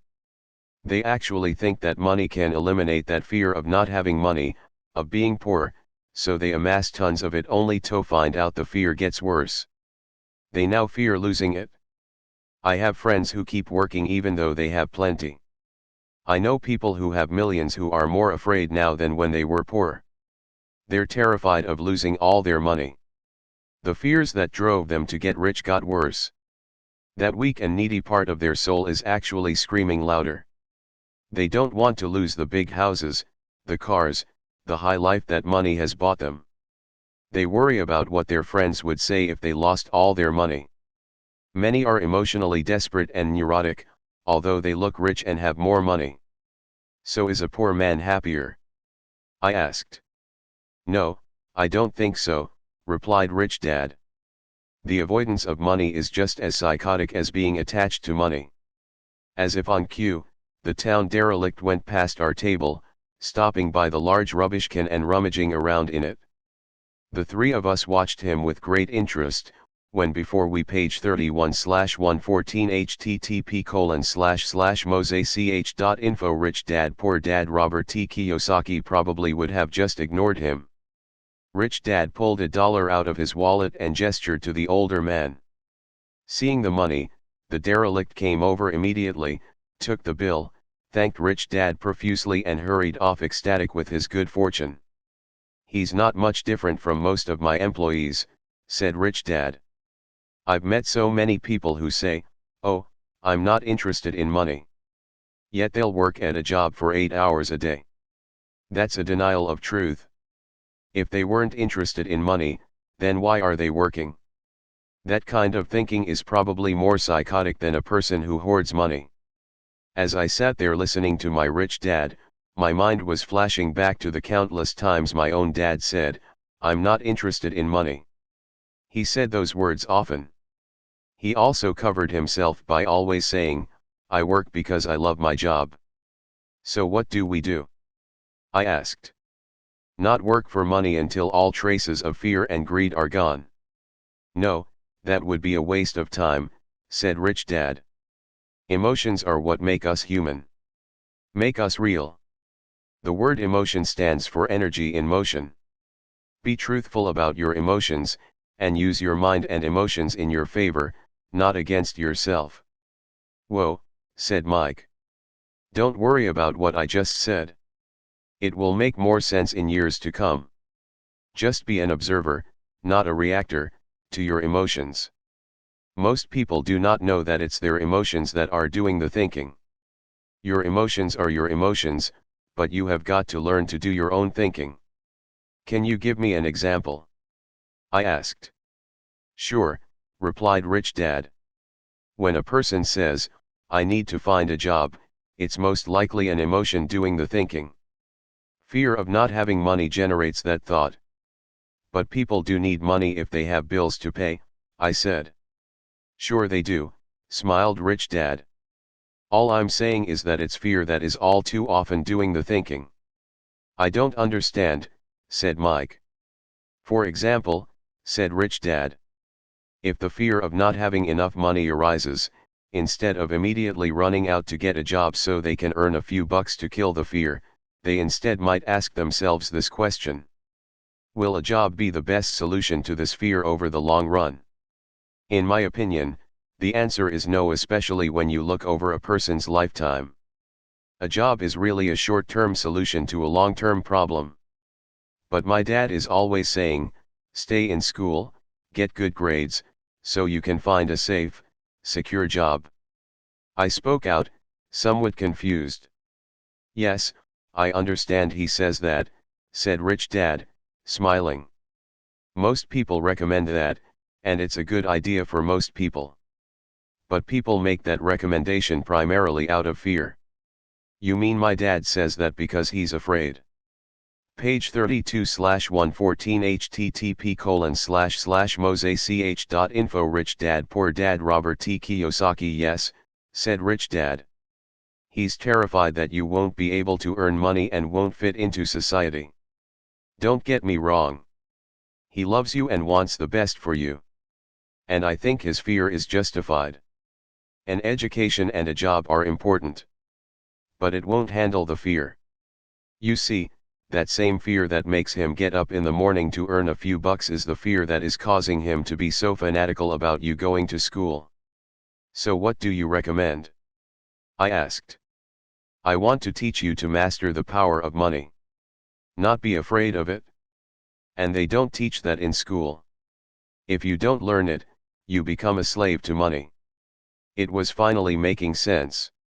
He did want us to widen our views. To see what Mrs. Martin could not see, his employees could not see, or my dad for that matter. He used examples that sounded cruel at the time, but I've never forgotten them. My vision widened that day, and I could begin to see the trap that lay ahead for most people. You see, we're all employees ultimately. We just work at different levels, said Rich Dad. I just want you boys to have a chance to avoid the trap.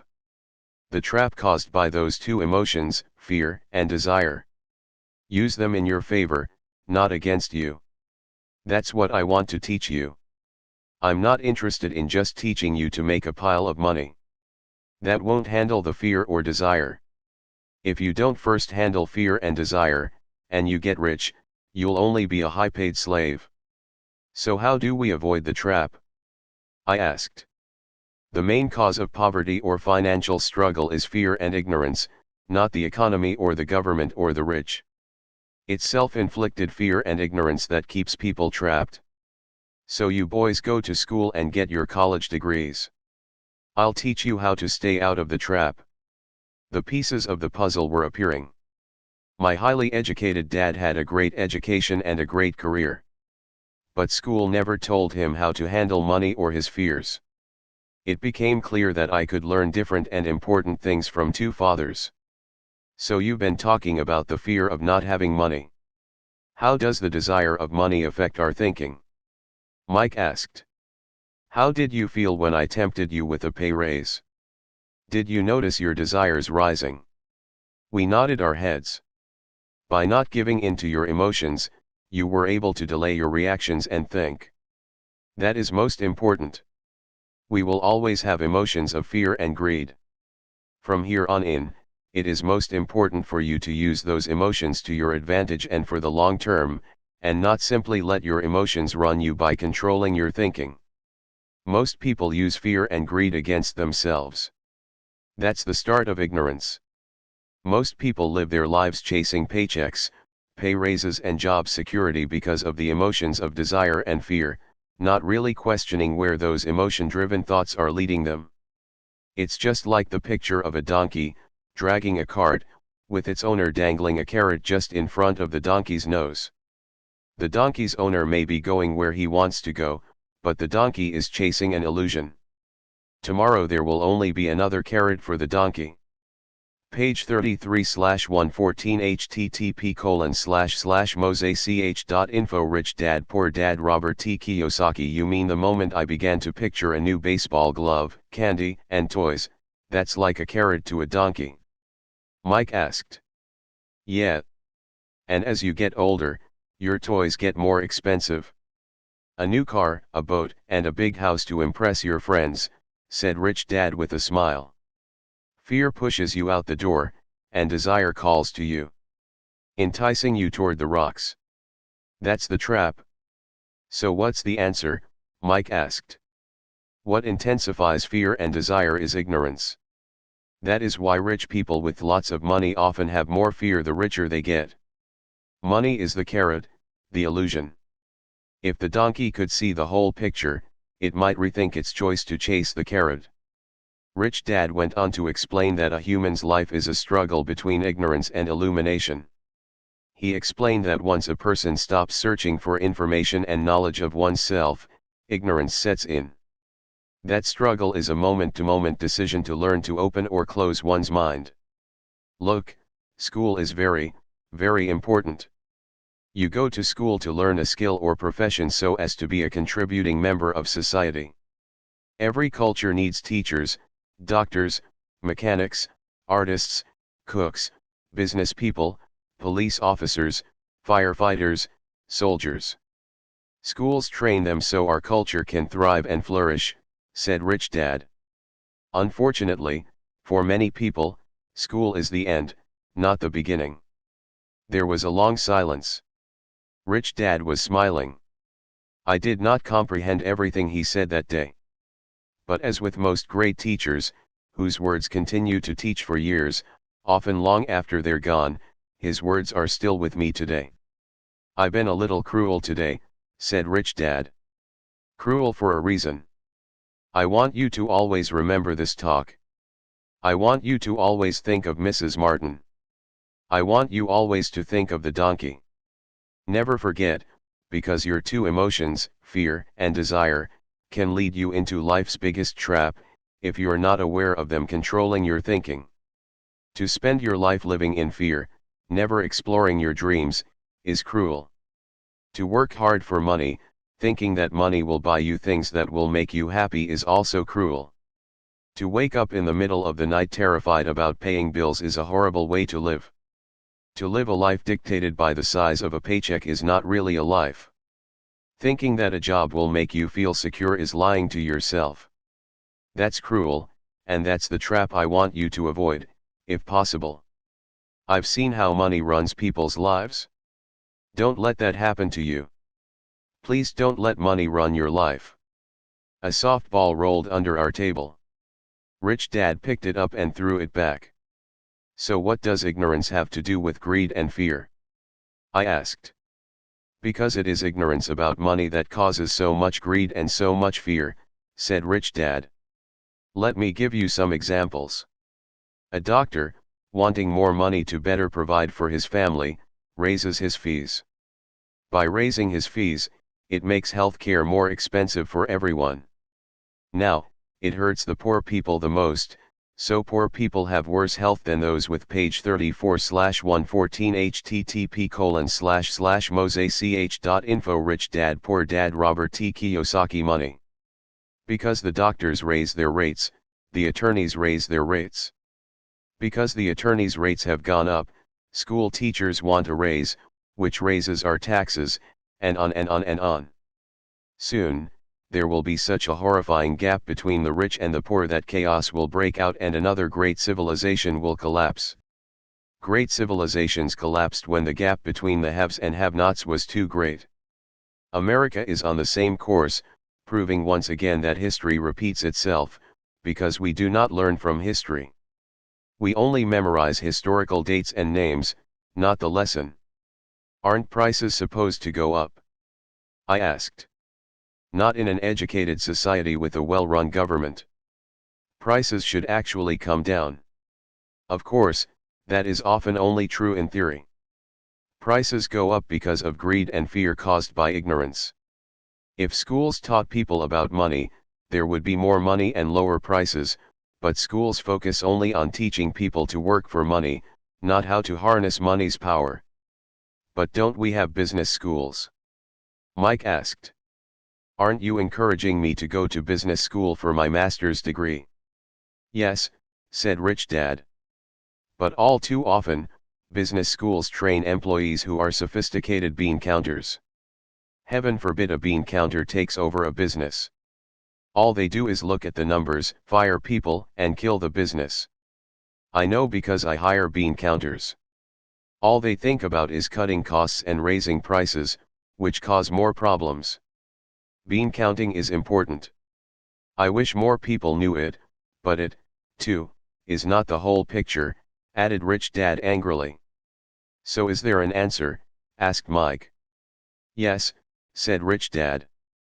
Learn to use your emotions to think, not think with your emotions. When you boys mastered your emotions, first by agreeing to work for free, I knew there was hope. When you again resisted your emotions when I tempted you with more money, you were again learning to think in spite of being emotionally charged. That's the first step.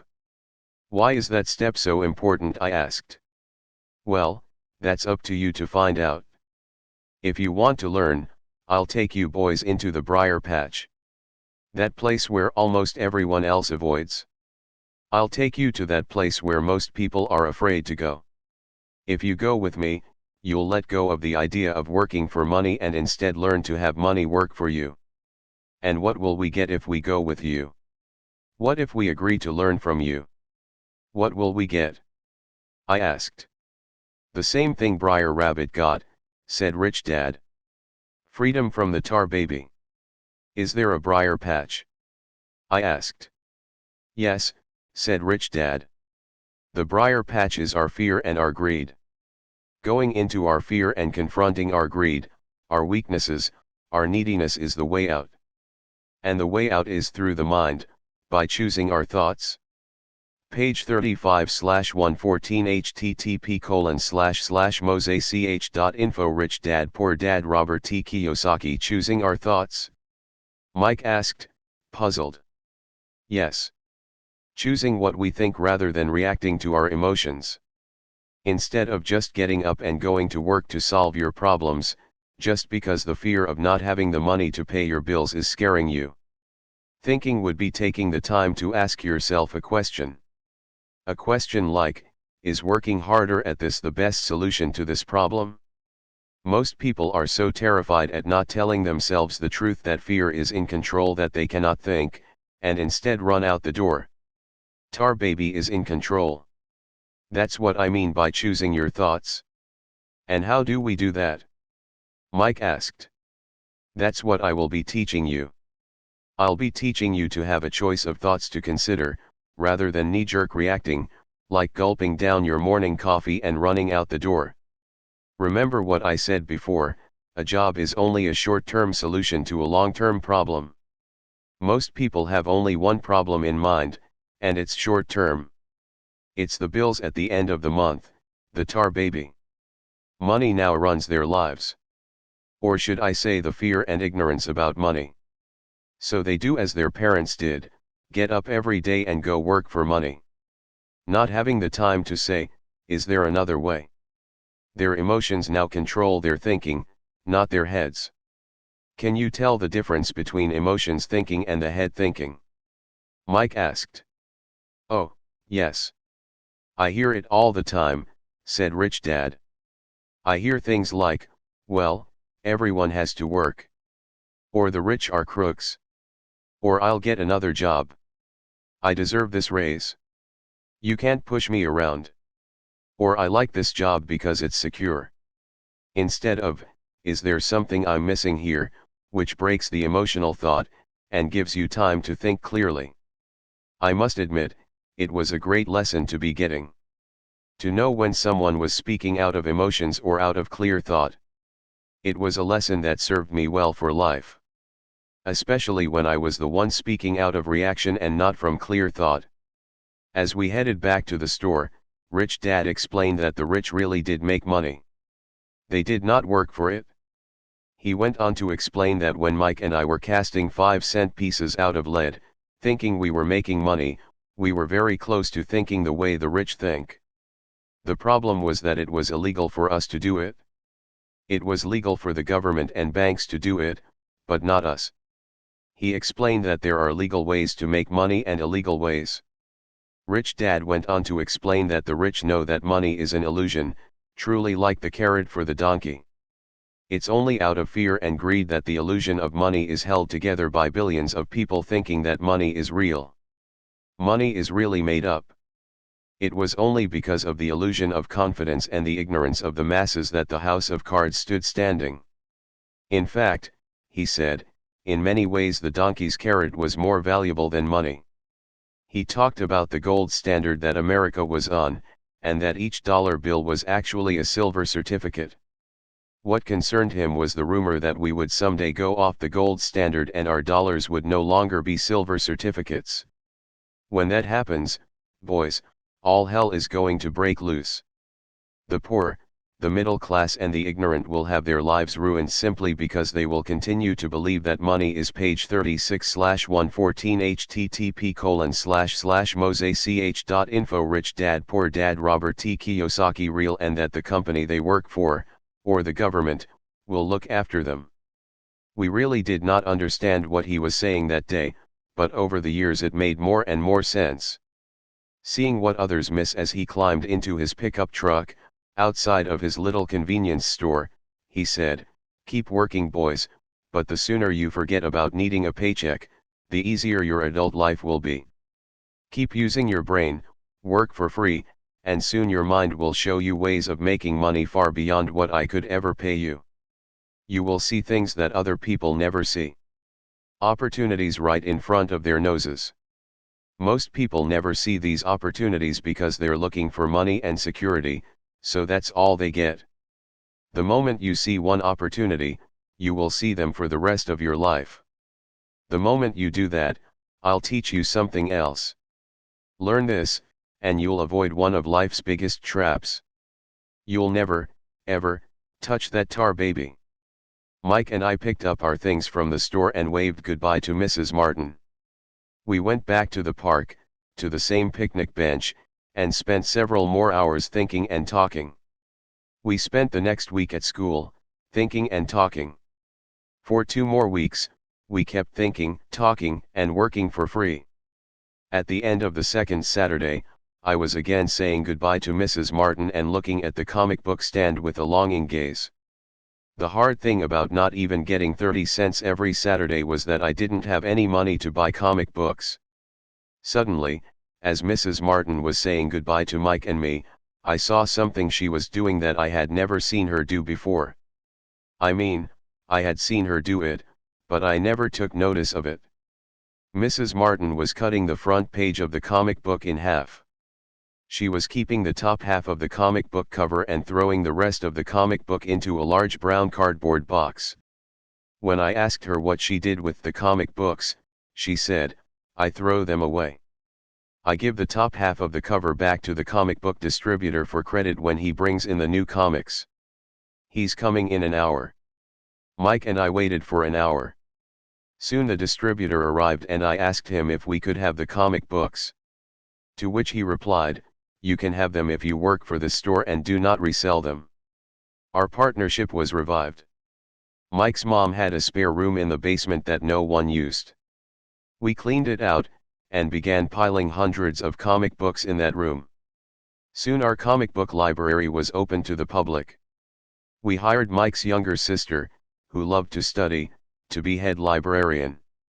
She charged each child 10 cents admission to the library, which was open from 2:30 to 4:30 p.m. every day after school.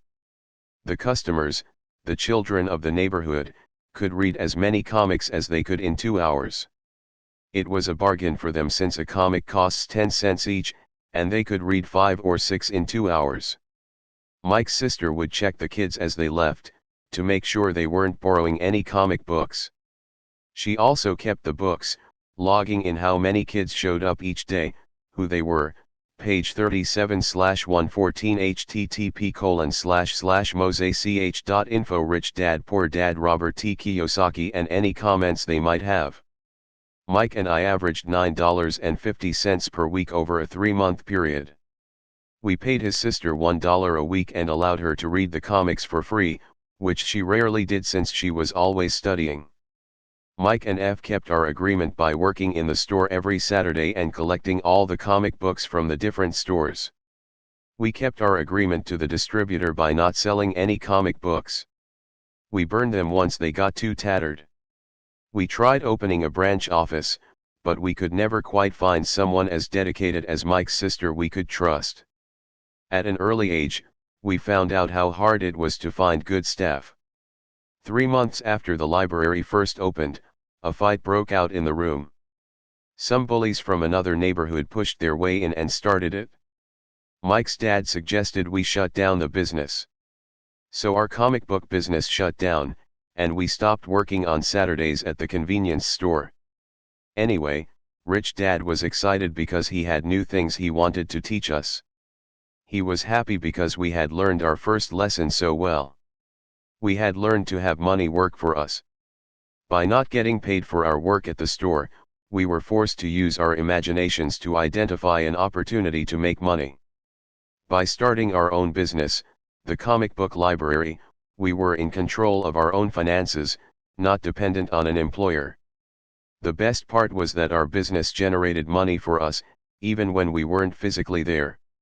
Our money worked for us. Instead of paying us money, Rich Dad had given us so much more. Page 38/114 http://mosech.info. Rich Dad Poor Dad Robert T. Kiyosaki. Chapter 3 Lesson 2 Why Teach Financial Literacy. In 1990, my best friend, Mike, took over his father's empire and is, in fact, doing a better job than his dad did. We see each other once or twice a year on the golf course. He and his wife are wealthier than you could imagine. Rich Dad's empire is in great hands, and Mike is now grooming his son to take his place, as his dad had groomed us. In 1994, I retired at the age of 47, and my wife, Kim, was 37. Retirement does not mean not working. To my wife and me, it means that barring unforeseen cataclysmic changes, we can work or not work, and our wealth grows automatically, staying way ahead of inflation. I guess it means freedom. The assets are large enough to grow by themselves. It's like planting a tree. You water it for years and then one day it doesn't need you anymore. Its roots have gone down deep enough. Then, the tree provides shade for your enjoyment. Mike chose to run the empire and I chose to retire. Whenever I speak to groups of people, they often ask what I would recommend or what could they do. How do they get started? Is there a good book I would recommend? What should they do to prepare their children? What is the secret to success? How do I make millions? I am always reminded of this article I was once given. It goes as follows. The richest businessmen in 1923. A group of our greatest leaders and richest businessmen held a meeting at the Edgewater Beach Hotel in Chicago. Among them were Charles Schwab, head of the largest independent steel company, Samuel Instill, president of the world's largest utility, Howard Hopson, head of the largest gas company, Ivar Kreuger, president of the International Matchco, one of the world's largest companies at that time, Leon Fraser, president of the Bank of International Settlements, Richard Whitney, president of the New York Stock Exchange, Arthur Cotton and Jesse Livermore, two of the biggest stock speculators, and Albert Fall, a member of President Harding's cabinet. 25 years later, 9 of them, those listed above, ended as follows. Schwab died penniless after living for 5 years on borrowed money. Instill died broke living in a foreign land. Kreuger and Cotton also died broke. Hopson went insane. Whitney and Albert Fall were just released from prison. Fraser and Livermore committed suicide. I doubt if anyone can say what really happened to these men. If you look at the date, 1923, it was just before the 1929 market crash and the Great Depression, which I suspect had a great impact on these men and their lives. The point is this: today we live in times of greater and faster change than these men did. I suspect there will be many booms and busts in the next 25 years that will parallel the ups and downs these men faced. I am concerned that too many people are focused too much on money and not their greatest wealth, which is their education. If people are prepared to be flexible, keep an open mind and learn, they will grow richer and richer through the changes. If they think money will solve problems, I am afraid those people will have a rough ride. Intelligence solves problems and produces money. Money Without, page 39/114, http://mosech.info. Rich Dad Poor Dad, Robert T. Kiyosaki. Financial intelligence is money soon gone. Most people fail to realize that in life, it's not how much money you make, it's how much money you keep. We have all heard stories of lottery winners who are poor, then suddenly rich, then poor again. They win millions and are soon back to where they started. Or stories of professional athletes, who, at the age of 24, are earning millions of dollars a year, and are sleeping under a bridge by age 34. In the paper this morning, as I write this, there is a story of a young basketball player who a year ago had millions. Today, he claims his friends, attorney and accountant took his money, and now he works at a car wash for minimum wage. He is only 29. He was fired from the car wash because he refused to take off his championship ring as he was wiping off the cars, so his story made the newspaper. He is appealing his termination, claiming hardship and discrimination and that the ring is all he has left. He claims that if you take that away, he'll crumble. In 1997, I know so many people who are becoming instant millionaires. It's the roaring 20s one more time. And while I am glad people have been getting richer and richer, I only caution that in the long run, it's not how much you make, it's how much you keep, and how many generations you keep it. So when people ask, where do I get started, or tell me how to get rich quick, they often are greatly disappointed with my answer. I simply say to them what my rich dad said back to me when I was a little kid. If you want to be rich, you need to be financially literate. That idea was drummed into my head every time we were together. As I said, my educated dad stressed the importance of reading books, while my rich dad stressed the need to master financial literacy. If you are going to build the Empire State Building, the first thing you need to do is dig a deep hole and pour a strong foundation. If you are going to build a home in the suburbs, all you need to do is pour a 6-inch slab of concrete. Most people, in their drive to get rich, are trying to build an Empire State Building on a 6-inch slab. Our school system, having been created in the agrarian age, still believes in homes with no foundation. Dirt floors are still the rage. So kids graduate from school with virtually no financial foundation. One day, sleepless and deep in debt in suburbia, living the American dream, they decide that the answer to their financial problems is to find a way to get rich quick. Construction on the skyscraper begins. It goes up quickly, and soon, instead of the Empire State Building, we have the Leaning Tower of suburbia. The sleepless nights return. As for Mike and me in our adult years, both of our choices were possible because we were taught to pour a strong financial foundation when we were just kids. Now, accounting is possibly the most boring subject in the world. It also could be the most confusing. But if you want to be rich, long term, it could be the most important subject. The question is, how do you take a boring and confusing subject and teach it to kids? The answer is, make it simple. Teach it first in pictures. My rich dad poured a strong financial foundation for Mike and me. Since we were just kids, he page 40/114 http://mosech.info Rich Dad Poor Dad Robert T. Kiyosaki created a simple way to teach us. For years he only drew pictures and used words. Mike and I understood the simple drawings, the jargon, the movement of money, and then in later years, Rich Dad began adding numbers. Today, Mike has gone on to master much more complex and sophisticated accounting analysis because he has had to. He has a billion-dollar empire to run. I am not as sophisticated because my empire is smaller, yet we come from the same simple foundation. In the following pages, I offer to you the same simple line drawings Mike's dad created for us. Though simple, those drawings helped guide two little boys in building great sums of wealth on a solid and deep foundation. Rule 1. You must know the difference between an asset and a liability, and buy assets. If you want to be rich, this is all you need to know. It is rule number 1. It is the only rule. This may sound absurdly simple, but most people have no idea how profound this rule is. Most people struggle financially because they do not know the difference between an asset and a liability.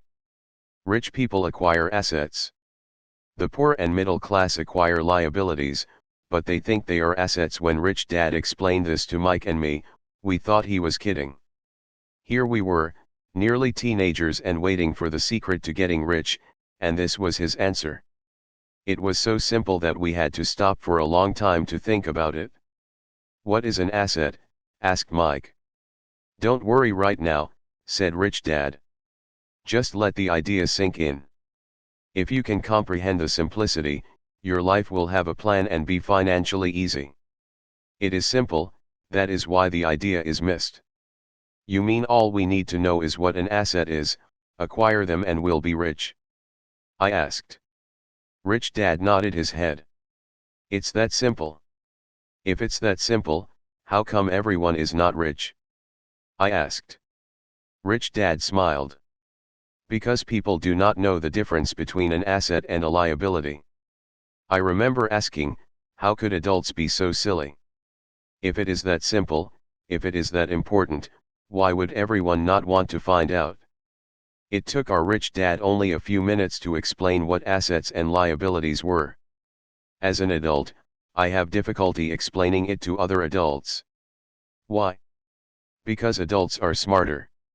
In most cases, the simplicity of the idea escapes most adults because they have been educated differently. They have been educated by other educated professionals, such as bankers, accountants, real estate agents, financial planners, and so forth. The difficulty comes in asking adults to unlearn, or become children again. An intelligent adult often feels it is demeaning to pay attention to simplistic definitions. Rich Dad believed in the KISS principle - keep it simple stupid, so he kept it simple for two young boys, and that made the financial foundation strong. So what causes the confusion? Or how could something so simple be so screwed up? Why page 41/114 http://mosech.info Rich Dad Poor Dad Robert T. Kiyosaki. Would someone buy an asset that was really a liability? The answer is found in basic education. We focus on the word literacy and not financial literacy. What defines something to be an asset, or something to be a liability, are not words. In fact, if you really want to be confused, look up the words asset and liability in the dictionary. I know the definition may sound good to a trained accountant, but for the average person it makes no sense. But we adults are often too proud to admit that something does not make sense. As young boys, Rich Dad said, what defines an asset is not words but numbers. And if you cannot read the numbers, you cannot tell an asset from a hole in the ground. In accounting, Rich Dad would say, it's not the numbers, but what the numbers are telling you. It's just like words. It's not the words, but the story the words are telling you. Many people read, but do not understand much. It's called reading comprehension. And we all have different abilities when it comes to reading comprehension. For example, I recently bought a new VCR. It came with an instruction book that explained how to program the VCR. All I wanted to do was record my favorite TV show on Friday night. I nearly went crazy trying to read the manual. Nothing in my world is more complex than learning how to program my VCR. I could read the words, but I understood nothing. I get an A for recognizing the words. I get an F for comprehension. And so it is with financial statements for most people. If you want to be rich, you've got to read and understand numbers. If I heard that once, I heard it 1,000 times from my rich dad. And I also heard, the rich acquire assets and the poor and middle class acquire liabilities.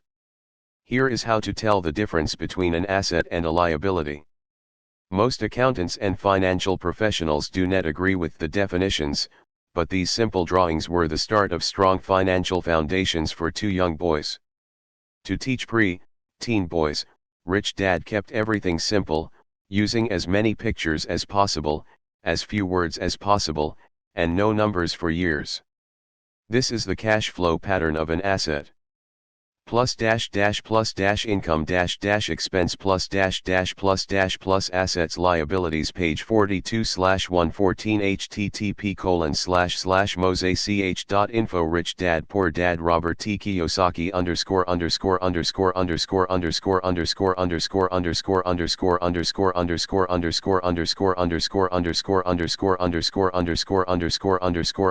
The above box is an income statement, often called a profit and loss statement. It measures income and expenses. Money in and money out. The bottom diagram is the balance sheet. It is called that because it is supposed to balance assets against liabilities. Many financial novices don't know the relationship between the income statement and the balance sheet. That relationship is vital to understand. The primary cause of financial struggle is simply not knowing the difference between an asset and a liability. The cause of the confusion is found in the definition of the two words. If you want a lesson in confusion, simply look up the words asset and liability in the dictionary. Now it may make sense to trained accountants, but to the average person, it may as well be written in Mandarin. You read the words in the definition, but true comprehension is difficult. So as I said earlier, my rich dad simply told two young boys that assets put money in your pocket. Nice, simple, and usable. This is cash flow pattern of a liability.